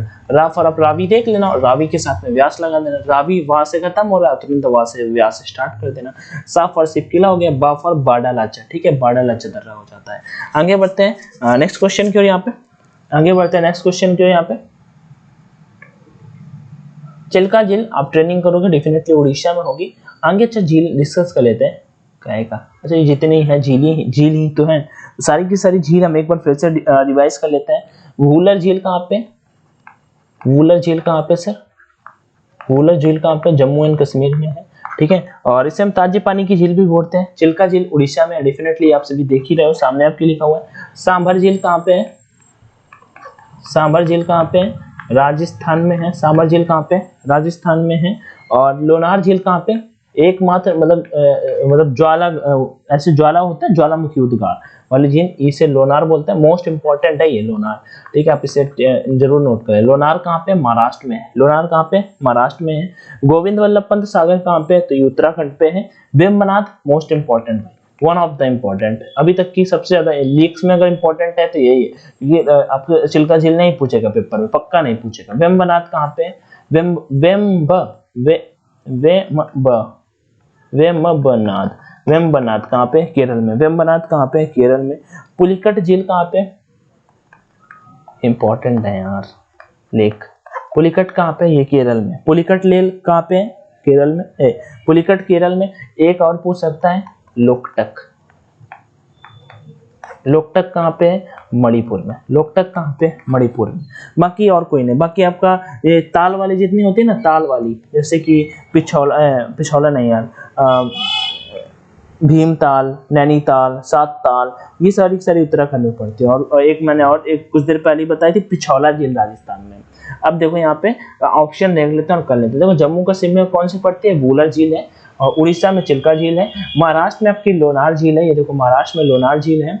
और आंध्र प्रदेश में कुलेरू झील हो जाती है। आंध्र प्रदेश में नहीं लिखा मैंने, यहाँ पे आप लिख लेना कुलेरू, कुलेरू झील आंध्र प्रदेश में है, ठीक। पूर्वोत्तर भारत की तो एकमात्र झील मैंने आपको बताई लोकटक है, पूर्वोत्तर भारत की एक ही है, तो मणिपुर हो जाएगा। आंसर कहाँ पे है, लोकटक हो जाएगा इसका आंसर, ठीक। वेम्बनाथ कहाँ पे, केरल में है। सांभर राजस्थान में है। पुलिकट आपने अभी कुछ देर पहले केरल में पढ़ा। चलो आगे बढ़ते हैं। यहाँ पे जोग जलप्रपात हमसे पूछ लिया है, तो जलप्रपात खैर ज्यादा तो इंपॉर्टेंट है नहीं, लेकिन जितने 2 4 5 होते हैं वो मैं पढ़ लेता हूँ, बता देता हूँ। जोग जलप्रपात कहाँ पे है, ठीक है। तो जोग जलप्रपात आपका पड़ जाता है सारावती नदी पे है, सारावती नदी पे। तो ये वैसे है कहाँ पे, कर्नाटक में। जोग जलप्रपात कहाँ पे, कर्नाटक में। कुछ जलप्रपात मैं आपको यहाँ पे और भी लिख देता हूँ। कुंचिकल बहुत पूछा जाता है, कुंचिकल आपके पेपर में मुश्किल है लेकिन लिख देता हूँ फिर भी, अगर आप में से कोई करना चाहे तो कर लेना। कुंचिकल कहाँ पे है, कर्नाटक पे है। और एक और पूछा जाता है मीनामुट्टी, नाम से जान जाओगे। मीनामुट्टी कहाँ पे है, केरल में। मीनामुट्टी कहाँ पे, केरल में। मीनामुट्टी कहाँ पे, केरल में, ठीक है। Dudhsagar one of the important, last लिख रहा हूँ यहाँ पे। दूध सागर कहाँ पे है, दूध सागर कहाँ पे, कर्नाटक में। दूध सागर कहाँ पे, कर्नाटक में। दूध सागर कहाँ पे, कर्नाटक में। लगभग आधे क्वेश्चन हो गए, परेशान मत हो ना कि भैया सेशन बड़ा हो रहा है या कुछ भी हो रहा है, ठीक है, क्योंकि आप ही लोगों के लिए कर रहा हूँ, मेरा इसमें कोई फायदा नहीं है, ठीक है। इससे यूट्यूब से भी यार कुछ इनकम नहीं होता, रियली बताओ ना, तो इस समय पे मुझे अपने रूम का रेंट देना है और मेरे पास रुपए नहीं है काफ़ी दिनों से, लेकिन फिर भी मैं कुछ पेड़ लाने का नहीं सोच रहा हूँ यार, क्योंकि वो मुझे अच्छा नहीं लगता, लाइक अभी सब तैयारी कर रहे हैं आप में से भी, इस वजह से। But don't share with anyone because इतनी देर तक जो रुका है वो लॉयल कैंडिडेट ही होगा आई बिलीव। जोग जलप्रपात सारावती नदी पे हम ऑलरेडी कर चुके हैं। शिव समुद्रम कहाँ पे पड़ता है? शिव समुद्रम जलप्रपात कहाँ पे? चलो ये क्वेश्चन आप बता देना, हाँ बताना एक क्वेश्चन, आगे बढ़ते हैं नेक्स्ट क्वेश्चन की ओर चलता है। बता देख लेते हैं यहाँ पे मिट्टी जो होती है ना उनसे रिलेट करके क्वेश्चन आ गया, तो मिट्टियों के बारे में थोड़ा सा हम यहाँ पे इन्फॉर्मेशन ले ली जाती है, क्योंकि अगर बन के आ जाता है क्वेश्चन मिट्टियों का रिलेट करके तो फिर हम इसे कर पाए, एटलीस्ट इतना तो अपने पास होना चाहिए। नवीन जलोढ़ मृदा को किस अन्य नाम से जाना जाता है, ये हमसे पूछ लिया है। जो नवीन जलोढ़ मृदा होती है, नई जलोढ़ मृदा होती है, वो हमसे पूछ लिया, तो डेफिनेटली आप सभी को पता होगा जो नवीन जलोढ़ मृदा होती है उसे हम खादर के नाम से जानते हैं, ठीक है। उससे पहले यहाँ पे क्या पानी आता रहता है, ठीक है, यहाँ पे पानी आता रहता है, तो यहाँ की जो मिट्टी है वो बदलती रहती है, खादर होता है। बंगर उससे एक स्टेप पहले होती है। काली मृदा को हम रेगुर के नाम से जानते हैं, ओके। और सबसे ज्यादा मिट्टी का अगर मैं बोल देता हूँ, सबसे ज्यादा मृदा कौन सी पाई जाती है, जो जलोढ़ मृदा ही पाई जाती है। जलोढ़ मतलब जहाँ पे जल वाली मृदा होती है, और वैसे डेफिनेटली जानते हो गंगा जी इतना निकलती है जहाँ पे, तो डेफिनेटली जलोढ़ मृदा सबसे ज्यादा मात्रा में पाई जाती है। कहाँ पे कौन पाई जाती है वो हम सबसे ज्यादा डिस्कस करेंगे यहाँ पे। रेगुर शब्द किसके लिए होता है, तो काली मृदा के लिए होता है रेगुर, काली मृदा के लिए। कपास महाराष्ट्र में बताया था, और जहाँ पे महाराष्ट्र काली मृदा भी वहीं पे होगी, ठीक, काली मृदा हो गई, ठीक। आगे लाल मृदा, नॉर्मल मतलब मिट्टी कहाँ पे पाई जाती है, तो ये एमपी और यूपी वाले क्षेत्र में पाई जाती है। लेटराइट कहाँ पे पाई जाती है, तो तमिलनाडु में पाई जाती है। लेटराइट कहाँ पे पाई जाती है, तो तमिलनाडु में पाई जाती है। आगे बढ़ते हैं नेक्स्ट क्वेश्चन की ओर। लेटराइट मिट्टी कहाँ पे मिलती है, तमिलनाडु में। है कोई ऑप्शन? लेटराइट मिट्टी मिलती है तमिलनाडु में, सर ऑप्शन नहीं है। तो अब देखो यहाँ ऐसे, अब इन क्वेश्चन को करने का सबसे अच्छी टेक्निक, अब हमें पता है कि लेटराइट मिट्टी मिलती है कहाँ पे, तमिलनाडु में। हिमाचल हो नहीं सकता क्योंकि हिमाचल ऊपर पड़ता है मैप में, उत्तर प्रदेश बीच में आ जाता है, पंजाब यूपी के पास में ही पड़ता है, ठीक है, तो महाराष्ट्र हो जाता है तमिलनाडु के पास में, तो आप इसका आंसर यही लगा देंगे, महाराष्ट्र, ठीक। अत्यंत सूक्ष्म कणों वाली मिट्टी कैसी होती है, तो वो आपकी पथरीली मिट्टी होती है। बाद में मिट्टी का सर्वाधिक विस्तार क्षेत्रफल है, सबसे ज्यादा मात्रा में कौन सी मिट्टी पाई जाती है? मैंने अभी क्या बताया, जहाँ पे ज्यादा मात्रा में जल पाया जाता है वही आपकी मिट्टी हो जाती है, जल। अच्छा, जल जहाँ पे पाया जाता है वहाँ पे कौन सी खेती होगी? डेफिनेटली चावल की खेती होगी, चावल के लिए पानी की मात्रा ज्यादा चाहिए होती है। अब लेटराइट मैंने बताया तमिलनाडु में क्या ज्यादा पैदा होता है, कॉफी वगैरह होती है, चीनी वगैरह, कॉफी होती है, और काफी हो गई, और वो क्या बोलते हैं, चीनी, चाय वगैरह हो गई, ये सारे के सारे वहां पे हो जाते हैं। काली मृदा में कपास के लिए, खेती के लिए काफी बहुत क्वेश्चन पूछा है, काली मृदा बहुत बार पूछा है, कपास के लिए होगी। लाल मृदा आपका एमपी वगैरह में पाई जाती है, एमपी यूपी बॉर्डर पे, दक्षिण मतलब यूपी बॉर्डर पे पाई जाती है, तो यूपी एमपी में भाई गेहूं चावल वगैरह ज्यादा होते हैं, तो ऐसे आपको ये पता है ना, तो आप वो वाली चीज भी अपने आप ऑलरेडी कर लोगे। सबसे ज्यादा जलोढ़ मृदा, मालवा के पठार प्रमुख मिट्टी कहाँ पे, तो ये तो काली मिट्टी हो जाती है। गुजरात अधिकांशता तो काली मिट्टी, गुजरात और महाराष्ट्र बॉर्डर शेयर करते हैं, हमने कुछ देर पहले पढ़ा था ना, ये जो 9 स्टेट पढ़े जो बॉर्डर शेयर करते हैं, हमने पहले गुजरात फिर महाराष्ट्र, तो आप तुरंत देखोगे भैया काली मिट्टी गुजरात प्रदेश अधिकांशता कौन सी मिट्टी है, तो लेटराइट मिट्टी तो तमिलनाडु में आती है, और तमिलनाडु तो सर यहाँ पे पड़ता है, महाराष्ट्र गोवा कर्नाटक केरल, फिर तमिलनाडु यहाँ पे आ जाता है, इधर तमिलनाडु इधर आ जाता है। लाल मिट्टी आपका एमपी साइड में आ जाता है, एमपी यहाँ पे आ जाता है, इधर मान लो यूपी से जस्ट नीचे, ठीक। और मरुस्थलीय मिट्टी राजस्थान में होती है, तो राजस्थान भी अलग हो गया, तो डेफिनेटली गुजरात के सट के महाराष्ट्र, तो इस वजह से इसका राइट आंसर ये हो गया। काली कपास मृदा किसके लिए उपयुक्त है, कुछ देर पहले हमने बताया, तो कपास के लिए हो जाता है। केसर की सबसे अधिक पैदावार कहाँ पे होती है? भारत के जो स्टेट हैं यूटी हैं, उनमें हमसे पूछ लिया कि केसर की सबसे अधिक पैदावार कहाँ पे होती है, ये सिंपल सा क्वेश्चन करते हैं। कुछ मैं आपको ये बता रहा हूँ यार, एक बहुउद्देशीय परियोजनाएं पूछा जा सकता है 2 से 3, तो पहले मैं वो बता देता हूँ, मुझे याद आ गई चैनल से, तो क्योंकि पूछा जा सकता है। हीराकुंड जल विद्युत परियोजना कहाँ पे है? उड़ीसा में। हीरा मैंने लिख दिया, आप पूरा कॉपी पे लिख लो। हीराकुंड जल विद्युत परियोजना कहाँ पे? उड़ीसा में है। और हीरा जिनके पास होता है वो लोग महानी होते हैं, तो महानदी पे है, ठीक है। महानदी कहाँ पे? उड़ीसा में, ठीक है। महान लोग या फिर उड़ के चलते हैं, अपन लोग तो मतलब अभी भी साइकिल या फिर मोटरसाइकिल तक अपनी लिमिट है, तो महान लोग क्या उड़ के चलते हैं, ऐसे उड़ीसा। और हीराकुंड परियोजना कहाँ पे? उड़ीसा पे, महानदी पे, ठीक है। आगे सरदार सरोवर परियोजना अगर आपसे पूछ लेते हैं, सरदार नरम स्वभाव के होते हैं नर्मदा, सरदार नरम स्वभाव के होते हैं नर्मदा नदी पे, और कहाँ पे है ये नर्मदा? तो डेफिनेटली गुजरात में। कहाँ पे? गुजरात में। ठीक है। सरदार जो होता है नम्र, सरदार जी नम्र ही तो होते हैं, सरदार जी, सॉरी एक मूवी मैंने कोई देखा सरदार जी बोला जाता है, तभी सरदार जी, सॉरी उसके लिए। ठीक, तो सरदार नर्मदा गुजरात हो गया। ठीक, आगे बात कर लेते हैं, एक दो और पूछ सकता है आपके पेपर के लिए, भाखड़ा नागल बांध पूछ सकता है। ठीक है, भाखड़ा नागल, भांगड़ा लिख दिया, भाखड़ा नागल, भाखड़ा नागल बांध कहाँ पे है, भाखड़ा नागल बांध कहाँ पे है, भाखड़ा नागल बांध ये आपको पंजाब में पड़ता है। पंजाब की फेमस रिवर कौन सी है, सतलज, पंजाब की फेमस रिवर कौन सी है, सतलज, भाखड़ा नागल बांध हो गया। कोसी परियोजना बिहार में पड़ती है, बिहार का शोक कहा जाता है कोसी, कोसी बिहार का शोक कहा जाता है, रास्ते बदलती रहती है ना इस वजह से। एक और पूछा था टिहरी बांध, टिहरी बांध कहाँ पे है, टिहरी बांध ऊंचा बांध है, सबसे ऊंचा बांध, टिहरी बांध कहाँ पे, भागीरथी नदी पे है और उत्तराखंड पे है। ऊपर बढ़ता है तो डेफिनेटली आप यूके पे जाएंगे तो उत्तराखंड पे हो जाता है। तो ये 5-6 बांध देख लेना यार। केसर सबसे अधिक पैदावार कहाँ पे होता है, भारत में सबसे अधिक पैदावार की बात हो गई है तो हम ये भारत में भी डिस्कस कर लेते हैं।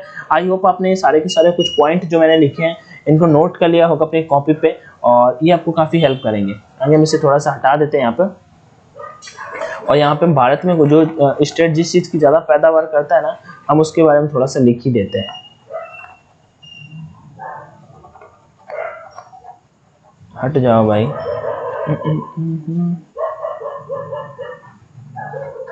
हम जिसका जितना मन होगा उतना हटेगा। इस टेलीग्राम ज्वाइन कर लेना यार, ओके। आधे क्वेश्चन से ज्यादा हो गए, बस कुछ ही क्वेश्चन बचे हैं। केसर की सबसे अधिक मात्रा कहाँ पे होती है, केसर सबसे ज्यादा कहाँ पे पैदावार होती है, जम्मू एंड कश्मीर में। अब मैं आपको बताऊंगा भारत में जो जहाँ पे पैदावार जिसकी ज्यादा होती है वो मैं टॉप बताऊंगा, ठीक है। उसके आसपास के ही आपका दूसरे सेकंड नंबर पे स्टैंड करते होंगे, या फिर बड़ी मात्रा में बड़ा हो, ठीक है। तो जैसे चावल आपसे पूछ लेता है, राइस, राइस में टॉप कौन करता है, वेस्ट बंगाल, राइस में टॉप कौन करता है, वेस्ट बंगाल। हाँ, वीट, WHEAT, वीट में टॉप कौन करता है, पंजाब, सॉरी वीट में, गेहूं में कौन टॉप करता है, यूपी, दूसरे में पंजाब है।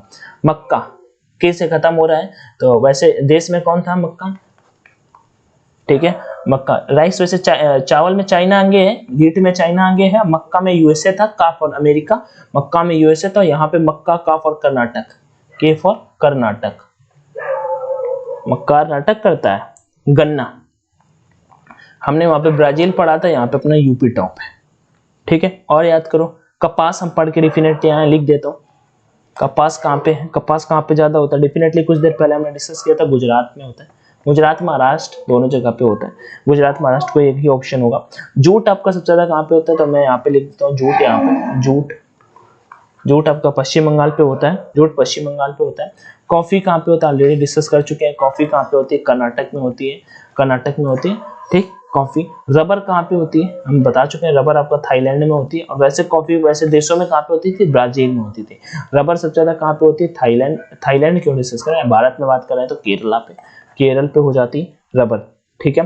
तंबाकू राजमुंदरी पेपर में पूछा हुआ, एयरफोर्स के पेपर में पूछा हुआ, मैं तभी लिख रहा हूँ, राजमुंदरी पूछा था, फेमस है ना वहां की जगह, वहां पे तंबाकू आंध्र प्रदेश में, ठीक है। आलू तो डेफिनेटली आलू,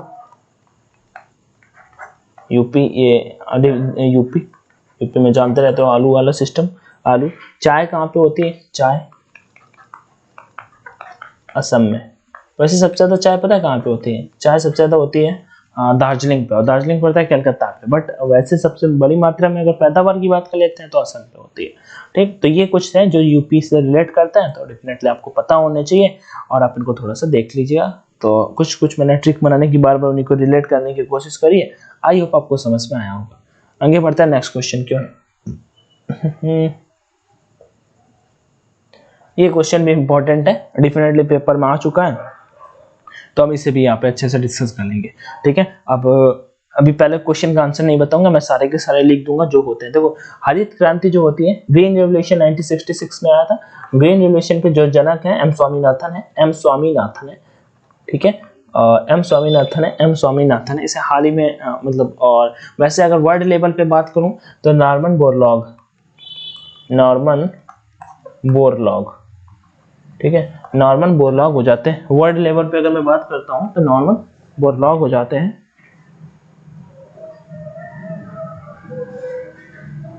रुकिए गाइस यार,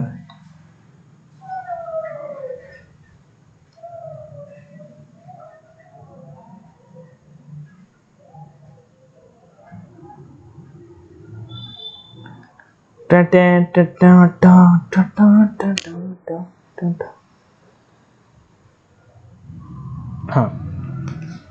चलो, तो हाँ ये हमने थोड़ा सा डिस्कस कर लिया। पूछ लेता है हरित क्रांति के जनक कौन है, भारत में अगर पूछ लेता तो हम स्वामीनाथन, और वर्ल्ड लेवल पे पूछ लेता है तो नॉर्मन बोरलॉग। ओके, आगे बात करते हैं यहाँ पे नेक्स्ट की ओर। अब जो क्वेश्चन था वो देख लेते हैं। उसके लिए हमें करना क्या पड़ेगा, थोड़ा सा स्पेस की जरूरत है, तो हम यहाँ पे हरित क्रांति पूछ लेता है, जिसे हम लिखते हैं ग्रीन रेवोल्यूशन। ग्रीन रेवोल्यूशन आप अपने लिख लेना, ठीक है। क्रांति यहाँ पे लिख देता हूँ मैं, क्रांति, ठीक है, क्रांति। हाँ, तो यहाँ पे हर एक में हरित क्रांति जो होती है वो कृषि उत्पादन से संबंधित होती है, इससे एग्रीकल्चर से संबंधित होती है। ग्रीन, अब भाई कृषि कैसी होती है, भाई खेती कैसी होती है, हरी होती है या पीली होती है या नहीं होती ना। श्वेत क्रांति कैसी होती है, जो व्हाइट रेवोल्यूशन होती है वो किससे संबंधित होती है। अभी आप ये दोनों क्वेश्चन अपने आप कर लोगे। वेद, अच्छा श्वेत क्या होता है, श्वेत क्या होता है, श्वेत अच्छा बताओ, कोई मछली क्या होती है श्वेत, मछली क्या श्वेत होती है, झींगा मछली क्या होती है श्वेत। टमाटर क्या श्वेत होता है, नहीं सर, दूध होता है, मिल्क। तो जो व्हाइट रेवोल्यूशन होगा किससे संबंधित होगा, मिल्क रेवोल्यूशन से हो जाएगा। नीली क्रांति किससे होती है, ठीक है, ब्लू रेवोल्यूशन किससे संबंधित होती है, नीली क्रांति किससे संबंधित होती है, तो ये होती है मछली उत्पादन से, ठीक है। फिश मतलब जो ब्लू रेवोल्यूशन होते हैं मत्स्य उत्पादन से होती है, मत्स्य उत्पादन से होती है, मत्स्य उत्पादन से होती है। ब्लू मान लो यार, ब्लू व्हेल होती है ना, ब्लू व्हेल होती है ना, आप सभी ने सुना होगा ब्लू व्हेल, तो डेफिनेटली जानते ही हो। तो वो क्या है, वो सांप है क्या, नहीं ना, सिर्फ फिश ही तो होगी, तो फिश आप ऐसे रिलेट करके याद कर लेंगे। ओके, आगे बात करते हैं गुलाबी क्रांति, ठीक है। पिंक रेवोल्यूशन, पिंक रेवोल्यूशन बहुत पूछा जाता है झींगा उत्पादन से, ठीक है, झींगा उत्पादन से। पिंक रेवोल्यूशन झींगा उत्पादन से, पिंक रेवोल्यूशन, गुलाबी क्रांति झींगा उत्पादन से। आगे बात करते हैं पीली क्रांति, येलो, आपके पेपर में नहीं पूछेगा, ये नहीं पूछेगा, ठीक है। ये होती है पीली क्रांति। अच्छा पीला क्या होता है, जो आपको वो सरसों के खेत देखे होंगे ना, जब गांव मतलब जो शहर से कभी गांव मतलब निकलते हो रोड में, या फिर गांव वाले तो सभी भाई मेरे जानते हैं, ठीक है। तो उनके लिए तो येलो जो पीली क्रांति होती है ना, वो तिलहन उत्पादन से होती है। किससे, तिलहन उत्पादन से, तिलहन उत्पादन से होती है, ठीक। आगे बात करते हैं भूरी क्रांति, भूरी क्रांति, भूरी क्रांति किससे संबंधित होती है, तो भूरी क्रांति आपका ऊर्जा उत्पादन से है। किससे, ऊर्जा उत्पादन से, मतलब एनर्जी के प्रोडक्शन से है आपका भूरी क्रांति, ठीक है। लाल क्रांति, इधर लिख देता हूं कुछ यार, लाल क्रांति, ठीक है, तो वो होती है आपका, लाल क्या होता है, मांस, ठीक है, मांस और टमाटर, मांस और टमाटर, ठीक है, मीट एंड टोमेटो से आपका लाल क्रांति संबंधित होती है। लाल क्रांति किससे संबंधित होती है, मांस और टमाटर से संबंधित होती है लाल क्रांति। ओके, आगे बात करते हैं यहाँ पे गोल क्रांति। गोल क्या है, अच्छा आलू गोल है। गोल क्रांति किससे संबंधित है, आलू उत्पादन से।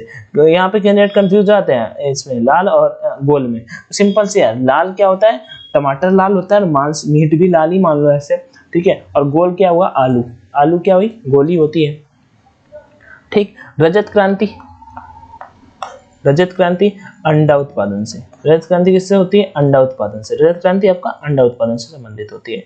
ओके, रजत क्रांति आपका अंडा उत्पादन से होती है। बस इतने आपको पता होना चाहिए, होते तो और भी है यार, लेकिन इतना।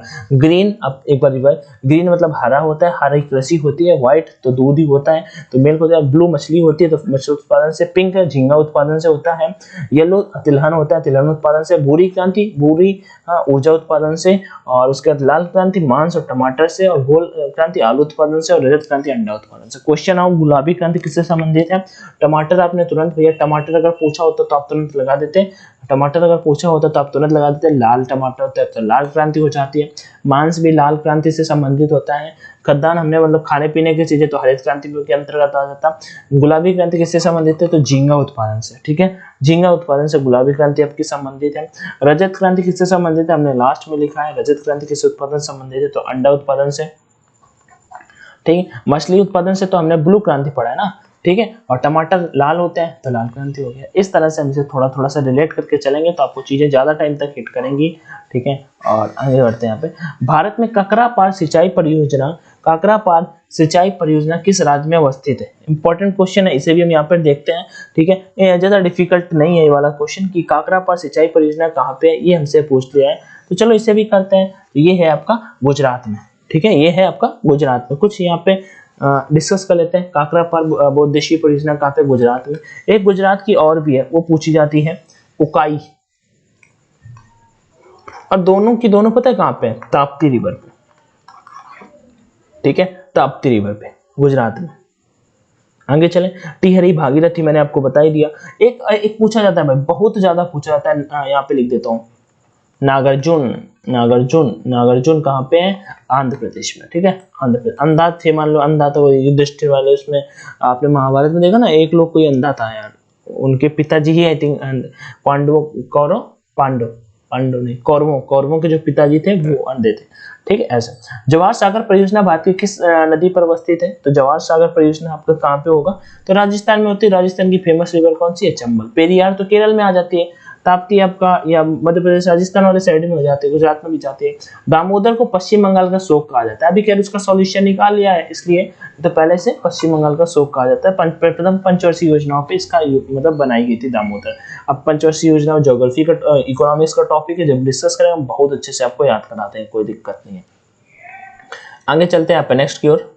नागार्जुन सागर परियोजना कहाँ पे? कृष्णा पे। कृष्ण भगवान उसमें लीड रोल प्ले किए थे, ऐसे याद कर लो। और ये हमने डिस्कस कर लिया। लौ अयस्क उत्पादक राज्य है, तो अब यहाँ पे थोड़ा सा फिर से कुछ क्वेश्चन डिस्कस करेंगे। राज्य लौ अयस्क उत्पादक राज्य इनमें से टॉपर कौन कौन से हैं, ये हम चीज यहाँ पे डिस्कस करेंगे, ठीक है। तो लौ अयस्क मतलब लोहा कहाँ पे पैदा होता है? तो उड़ीसा, झारखंड, छत्तीसगढ़, ये तीनों के तीनों हो जाएंगे। छत्तीसगढ़ में आपका कोयला ज्यादा होता है, छत्तीसगढ़ में आपका कोयला ज्यादा होता है, सिंपल सी बात है। छत्तीसगढ़ में कोयला सबसे ज्यादा होता है और टिन भी यहीं पे होता है। ये दोनों चीजें चाइना में टॉप है, यहाँ पे छत्तीसगढ़ टॉप कर रहा है। अपने मतलब राज्य में बात कर लेते हैं तो ये दोनों कर रहे हैं, ठीक है। आगे अगर दूसरा डिस्कस कर लेते हैं, ठीक है, दूसरा डिस्कस कर लेते हैं उड़ीसा के बारे में। उड़ीसा में बॉक्साइट ज्यादा मात्रा में होता है, बॉक्साइट, ठीक है, एल्यूमिनियम का अयस्क हो जाता है बॉक्साइट। लौ अयस्क तो उड़ीसा में सबसे मात्रा, अगर केवल भी पूछते हैं इनमें से सबसे ज्यादा कहाँ पे होता है, तो फिर उड़ीसा में ही सबसे ज्यादा होता है, ठीक है। आगे अगर बात कर लेते हैं, और अगर कोई पूछ सकता है तो जिप्सम, जिप्सम, जिंक, ठीक है, जिप्सम, जिंक और चांदी। चांदी वैसे देशों में मैक्सिको में पाई जाती है, लेकिन राज्यों में राजस्थान में पाई जाती है, ठीक है। और अगर कोई हीरा पूछ सकते हैं, हीरा मध्य प्रदेश में पन्ना की खानों में, हीरा मध्य प्रदेश में पन्ना की खानों में हो जाता है, हीरा मध्य प्रदेश में पन्ना की खानों में। सोना अगर पूछ लेता है, गोल्ड भारत में कहाँ पे पाया जाता है? तो कर्नाटक में। कर्नाटक में कोलार की खाने आप सभी ने सुना होगा, कर्नाटक में कोलार की खाने सुना होगा, ठीक। आगे चले नेक्स्ट। अभ्रक बहुत पूछा जाता है, अभ्रक बहुत पूछा जाता है। अभ्रक में आपका आप फॉर अभ्रक आंध्र प्रदेश होता है, हाँ, आप फॉर अभ्रक आंध्र प्रदेश होता है, ठीक। आगे चलते हैं नेक्स्ट की ओर। सोने का उत्पादन कहाँ पे होता है? हमने अभी कर्नाटक में कोलार के खानों में पाया जाता है, अभी हमने डिस्कस किया क्वेश्चन। अब आगे बढ़ते हैं नेक्स्ट क्वेश्चन की ओर। कौन सा राज्य पेट्रोलियम उत्पादक में राज्य है? तो ये सारे के सारे, गुजरात, महाराष्ट्र, असम। सबसे पुरानी जो पेट्रोलियम रिफाइनरी है ना, जहाँ पे मतलब पेट्रोल निकाला जाता है, उसका मतलब रिफाइन किया जाता है, तो वो कौन सी है, कहाँ पे है? असम पे है भाई मेरे, असम पे। कहाँ पे? असम में कहाँ पे? डिगबोई जगह है असम में, वहां पे है, असम के डिगबोई में, ओके। आगे बढ़ते हैं नेक्स्ट की ओर।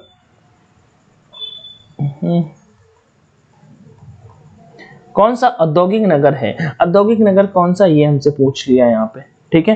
तो कुछ हम चीजें यहाँ पे डिस्कस कर लेते हैं। जैसे कि नेपा नगर एक जगह है, मध्य प्रदेश में पड़ती है, नेपा नगर मध्य प्रदेश में पड़ती है। तो ये अखबारी कागज बनाने के लिए फेमस है, यहाँ पे अखबारी कागज बनते हैं, ठीक है। नेपा नगर हो गया, ठीक है। और उज्जैन जैसे मध्य प्रदेश में, तो वहाँ पे नायलॉन धागा बनता है। उज्जैन जो है मध्य प्रदेश में, उज्जैन जो मध्य प्रदेश में, नायलॉन का धागा बनता है। कुछ फेमस डिस्कस कर लेते हैं, ठीक है।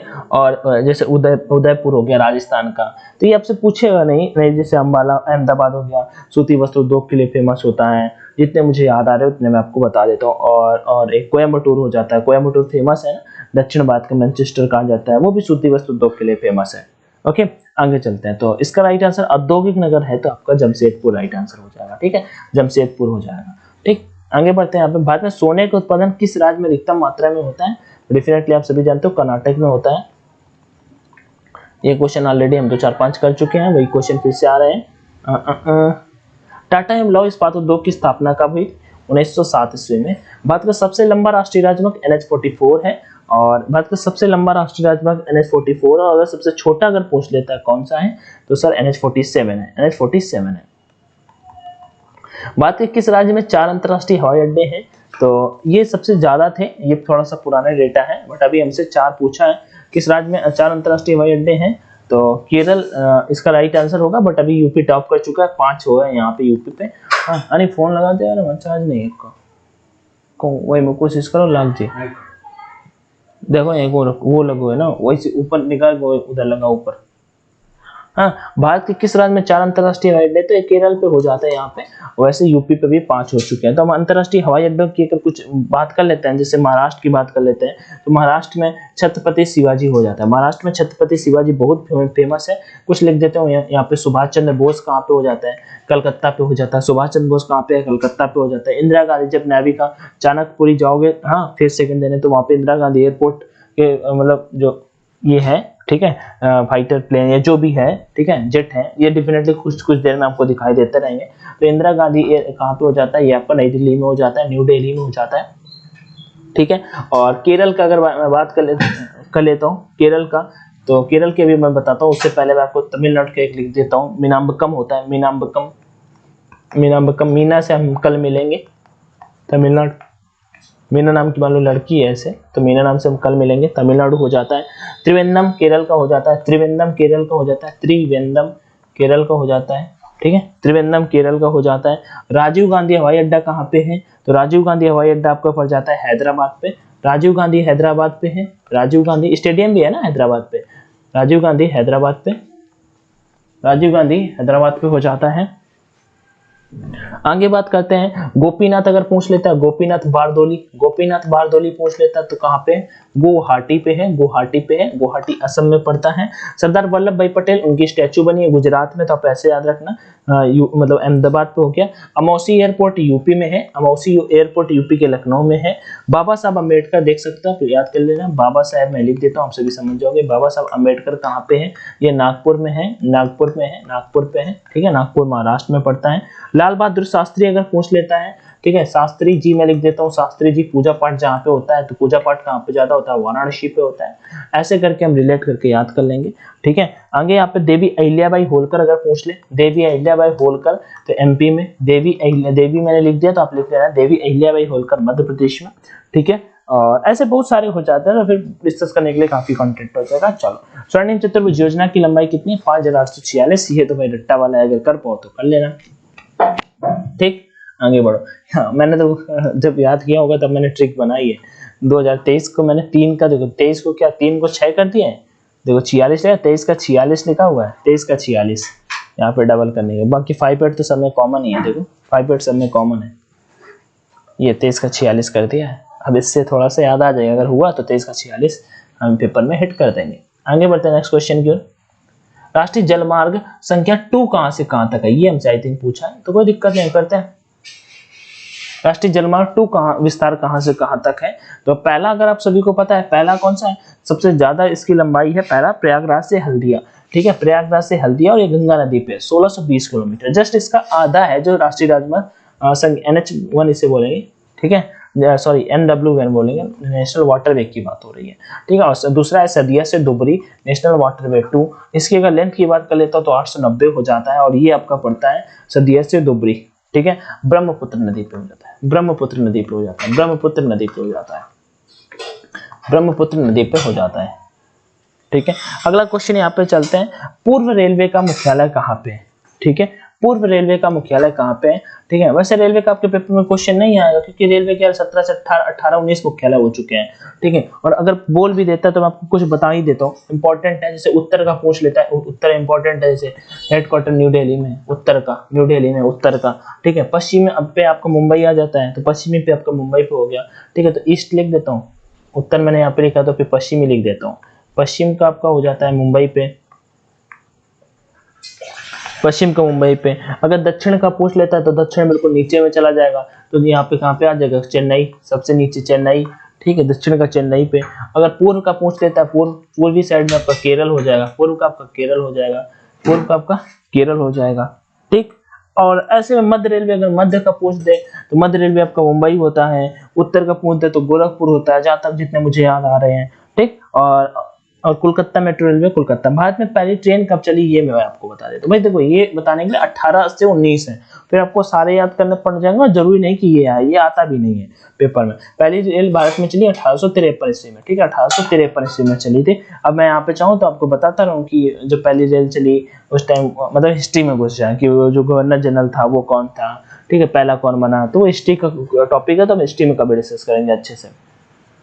ओके आगे बढ़ते हैं यहाँ पे नेक्स्ट क्वेश्चन की। पूर्व मध्य रेलवे, इसका पूर्व रेलवे का मुख्यालय कहाँ पे, तो कोलकाता आप सभी ने देख लिया।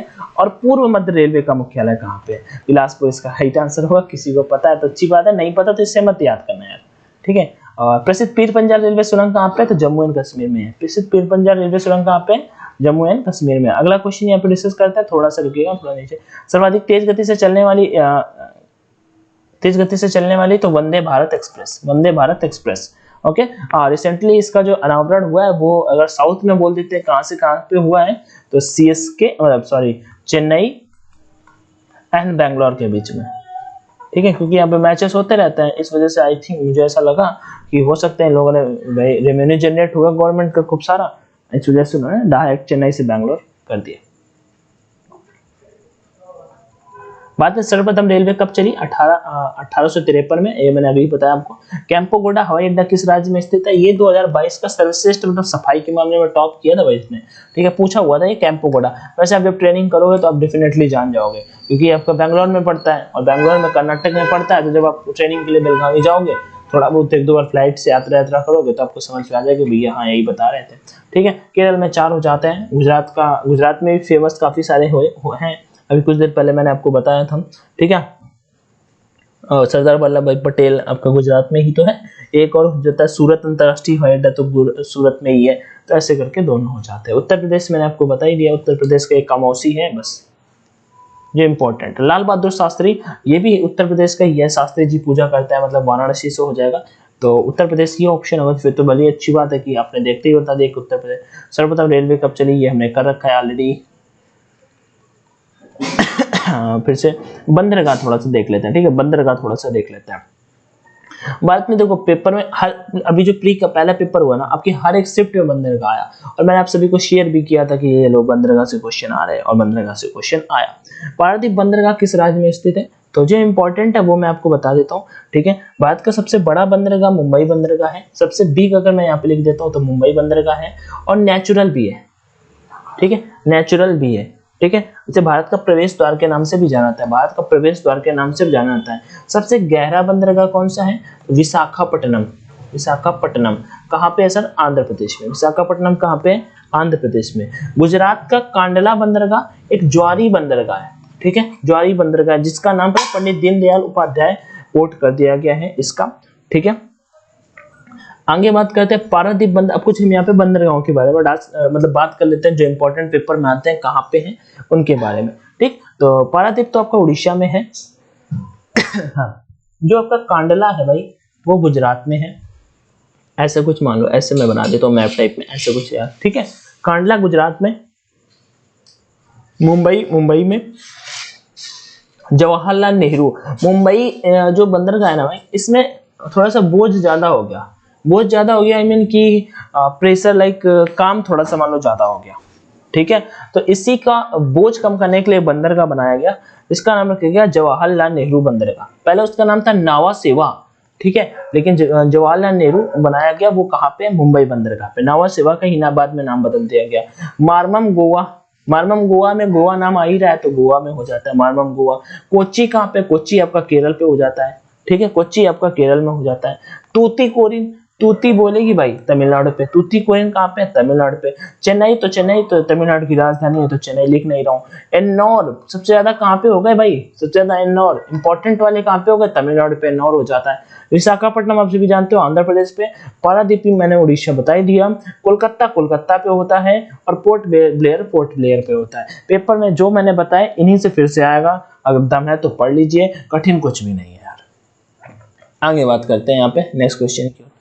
देश का सर्वश्रेष्ठ प्राकृतिक बंदरगाह मैंने बताया मुंबई बंदरगाह हो जाता है, ज्वारी बंदरगाह कांडला बंदरगाह हो जाता है, विशाखापट्टनम आंध्र प्रदेश में, मानमोग गोवा गोवा में होगा, चेन्नई बंदरगाह चेन्नई पे होगा, विशाखापट्टनम आंध्र प्रदेश में, मुंबई पे, कांडला पे मतलब गुजरात में, चेन्नई तमिलनाडु पे, न्यू मंगलोर कर्नाटक पे, विशाखापट्टनम आंध्र प्रदेश पे। अगला चलो यहाँ पे मारमोग गोवा बंदरगाह भारत के किस राज्य में स्थित है? सर्वमावी। तो गोवा अब बार करेंगे तो हम बता नहीं पाएंगे, गोवा में है। देश का रासायनिक बंदरगाह कौन सा है? तो दहेज बंदरगाह है। हार्बर पत्तन कौन सा है? ठीक है, तो मुंबई हो जाता है। कौन सा हार्बर पत्तन है? तो मुंबई बंदरगाह हो जाता है। कौन सा? ये जनसंख्या से रिलेटेड क्वेश्चन है तो हम इसे भी डिस्कस कर लेते हैं। ठीक है, जनसंख्या, भारतीय जनसंख्या का महान विभाजक रेखा किसे कहा जाता है? ये हमसे पूछ लिया, तो डेफिनेटली इजी सा क्वेश्चन है, कोई दिक्कत नहीं, हम इसे डिस्कस कर लेते हैं। एक सेकंड।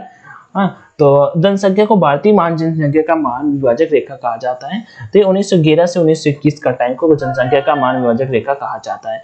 भारत में जब 2011 का सेंसस हुआ उसके बारे से 2-3 क्वेश्चन है, हम इसे भी यहाँ पर डिस्कस कर लेते हैं अच्छे से। एक से रुकिएगा भाई। हाँ, लिंगानुपात 2011 के अनुसार कितना था? तो 943। मतलब लिंगानुपात क्या होता है भाई कि 1000 मतलब 1000 पुरुषों में कितनी फीमेल थी? तो 943 फीमेल थी 2011 के सेंसस के अकॉर्डिंग। ओके, अब यहाँ पे बात कर लेते हो किस स्टेट में महिलाओं का जो सेक्स रेशियो था वो ज्यादा था? तो 1084 और 996। सबसे ज्यादा महिलाएं पुरुषों 1000 पुरुषों के मुकाबले 1084 महिलाएं थी। कहाँ पे? आपका केरला स्टेट में। केरल का लिटरेसी रेट भी 94% है। टॉप स्टेट करता है पढ़ाई के मामले में मींस लिटरेसी के मामले में, और 96% मेल यहाँ के एजुकेटेड होते हैं और 92% यहाँ की फीमेल। ओवरऑल एवरेज आपका बन जाता है 94%।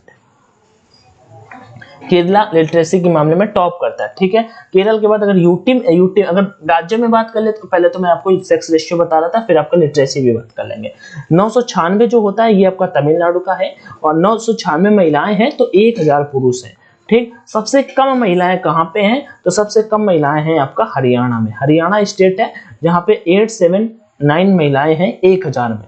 दूसरा नंबर अगर बात कर लेता हूं तो जम्मू एंड कश्मीर हो जाता है जहाँ पे 889 महिलाएं हैं। 10 देखो यहाँ पे वृद्धि हो गई है, 889 महिलाएं हैं 1000 पुरुषों में।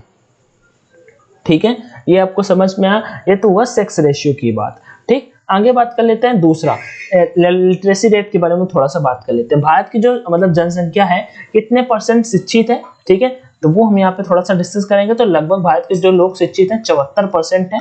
74.04 74 से खत्म हो रहा है, यहाँ पे ये हो जाएगा। अगर मेल की बात कर लेते हैं तो मेल जो शिक्षित है वो लगभग है 82%, 82.14 है, लेकिन आप 82% याद रखना। ठीक है, मतलब जो लड़के हैं वो 82, जब उनका ब्याह होता है 82, तो ऐसे याद रखना 82 लड़कों का ब्याह होता है, तो ऐसे 82 हो गया। और उसके बाद महिलाओं का काम है पीसते रहना, काम करते रहना, तो 65%। पीसते रहना तो 65% महिलाएं शिक्षित है, 82% पुरुष शिक्षित है, टोटल एवरेज 74% है। और ये हो गया। ठीक है, यूटी में सबसे ज्यादा शिक्षित राज्य कौन सा है? तो अगर यहाँ पे हमने शिक्षित केरल हो गया, केरल के बाद दूसरा स्टेट आपका आ जाता है मिजोरम आ जाता है। 91.3% यहाँ की लिटरेसी रेट है। ठीक है, और अगर वो दूसरा बात कर लेता हूँ, एक स्टेट और हो जाता है यूटी में, तो लक्षद्वीप। भाई छोटे छोटे लक्ष्य बना के पढ़ोगे तो डेफिनेटली आपकी जो लिटरेसी रेट है वो ज्यादा ही रहेगी। ठीक है, यूटी में अगर वैसे बात करूँ सबसे कम अशिक्षित राज्य कौन सा है? तो दादरा एवं नागर हवेली। ठीक है भाई, जिनके हवेली है वो क्यों पढ़ेंगे? मतलब उनके पास हवेली है तो पढ़ेंगे क्यों? ठीक है, हवेली है तो फिर क्यों भाई? सिंपल वो लोग पढ़ते हैं जिनको एक रुपए की जरूरत है, अपने घर को चलाना चाहते हैं, आगे बढ़ाना चाहते हैं, तो वो लोग पढ़ते हैं। तो दादरा एवं नगर हवेली कहाँ का हो जाएगा? तो ये आपका हवेली वगैरह आपका आंसर हो जाएगा। क्या होगा आंसर? अरे हवेली वाले, अभी तो मैंने आपको बताया था दमन एवं दीप। ठीक है, दमन एवं दीप। ठीक है, दादरा एवं नगर हवेली हो गया, लक्षद्वीप हो गया। आगे बात करते हैं वो बोल जनसंख्या घनत्व की अगर बात कर लेते हैं। जनसंख्या घनत्व मतलब जहाँ पे ज्यादा जगह पे लोग रहते हैं, मतलब 1 किलोमीटर मतलब पर स्क्वायर किलोमीटर में। अगर यूटी में बात करूं तो सबसे ज्यादा दिल्ली में हो जाता है। यूटी में दिल्ली की पॉपुलेशन भी सबसे ज्यादा है। ठीक है, और अगर वैसे इधर राज्य में बात करूं तो बिहार हो जाता है। राज्यों में सबसे शिक्षित लोग भी बिहार के हैं। 61% यहाँ की लिटरेसी रेट है, 61.8% समथिंग। और बिहार के बाद अगर बात कर लेता हूँ, दिल्ली हो गया और बिहार हो गया। और दिल्ली में वो भी, दिल्ली मतलब उसमें भी टॉप करता है ना भाई, मतलब कि जनसंख्या घनत्व में लगभग 1 किलोमीटर 1 स्क्वायर मतलब स्क्वायर पर किलोमीटर 1 स्क्वायर किलोमीटर पर मतलब में लगभग 11,000 आदमी रहता है। बिहार में बात कर लेता हूँ तो ये टॉप करता है यूटी में, मतलब राज्यों में, और वो यूटी में टॉप करता था। और उसके बाद अगर यहाँ पे सबसे कम की बात कर लेते हैं, 17 आदमी लगभग 1 किलोमीटर में रहता है। कौन सी स्टेट है वो? अरुणाचल प्रदेश स्टेट है। कौन सी स्टेट है? अरुणाचल प्रदेश स्टेट है। ठीक है, पहली बार भारत में जनगणना कब हुई? ठीक है, तो लॉर्ड मेयो के टाइम में हुई थी। लॉर्ड मेयो के टाइम में 1872 ईस्वी में हुई। और वैज्ञानिक आधार पे कब हुई? तो रिपन के टाइम में हुई 1881 में। 1881 में वैज्ञानिक आधार पे हुई 1881 में।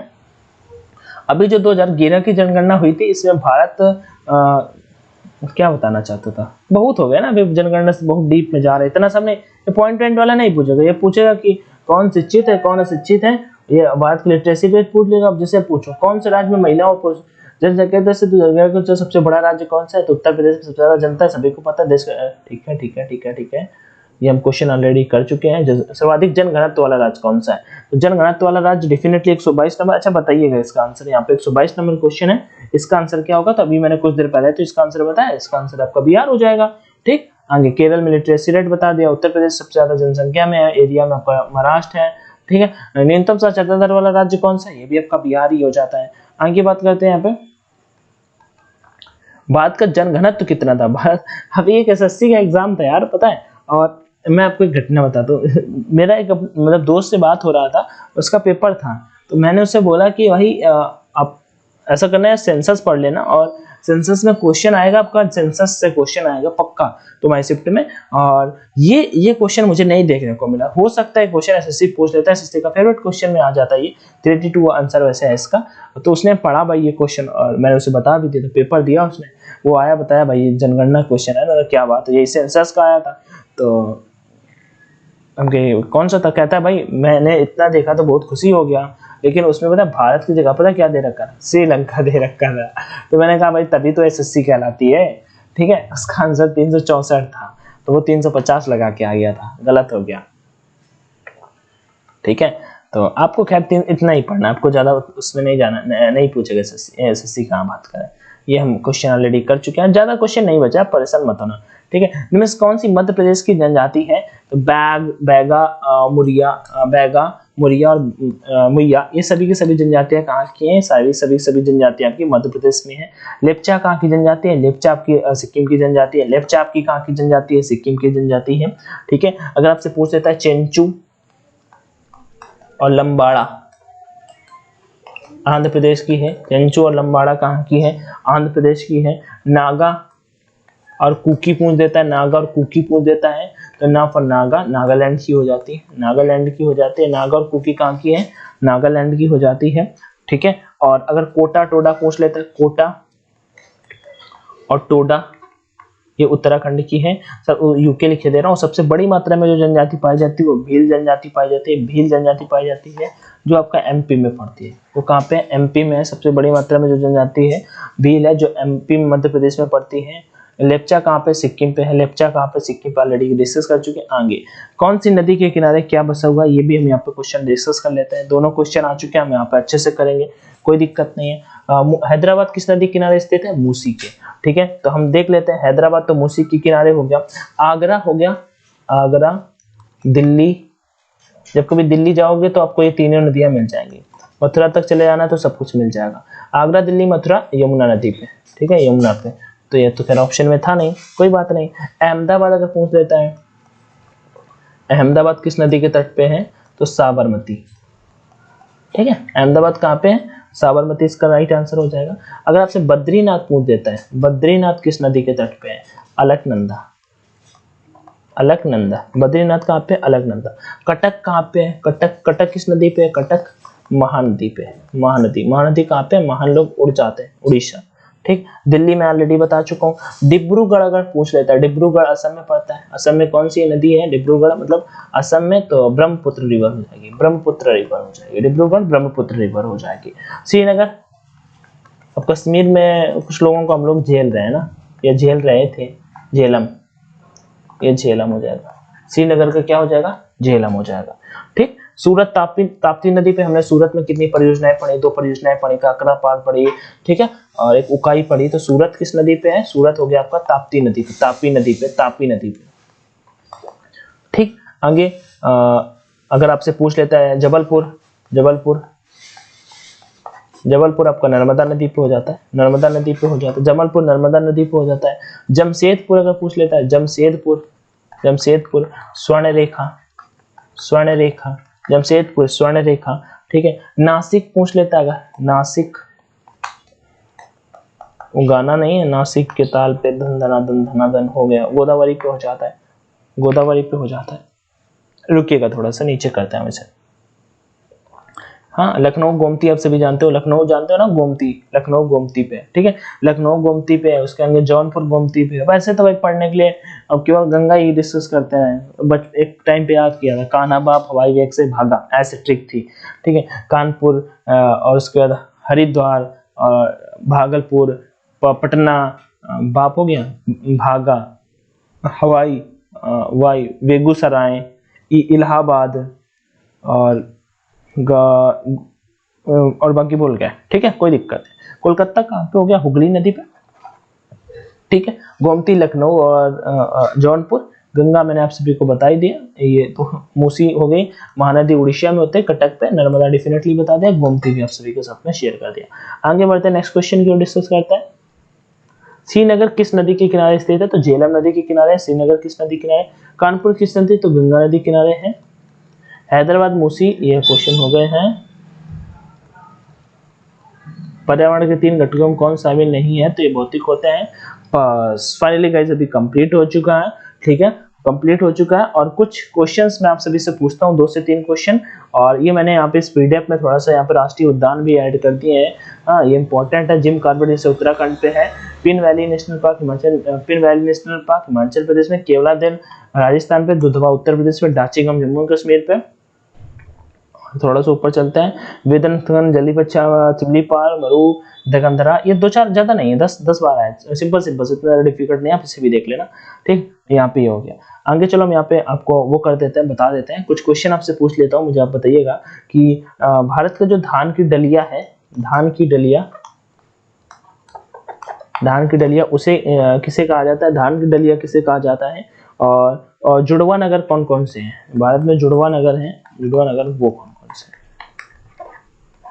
ठीक है, तो फाइनली सेशन कैसा लगा है डेफिनेटली बताइएगा। लाइव वाला थोड़ा सा फील नहीं रहा है, क्योंकि लाइव में बातें बहुत हो जाती, बहुत पता लगता है, बहुत मेडिकल के बारे में पूछने लगते हैं, तो इस वजह से थोड़ा सा मैंने तभी आपको ऑफलाइन प्रेफर किया था। बाकी कोई क्वेरी आ रही हो, या फिर सेशन को लेकर कोई डाउट हो, कोई क्वेश्चन में गलती हुई हो, तो आप कमेंट में जरूर बताइएगा।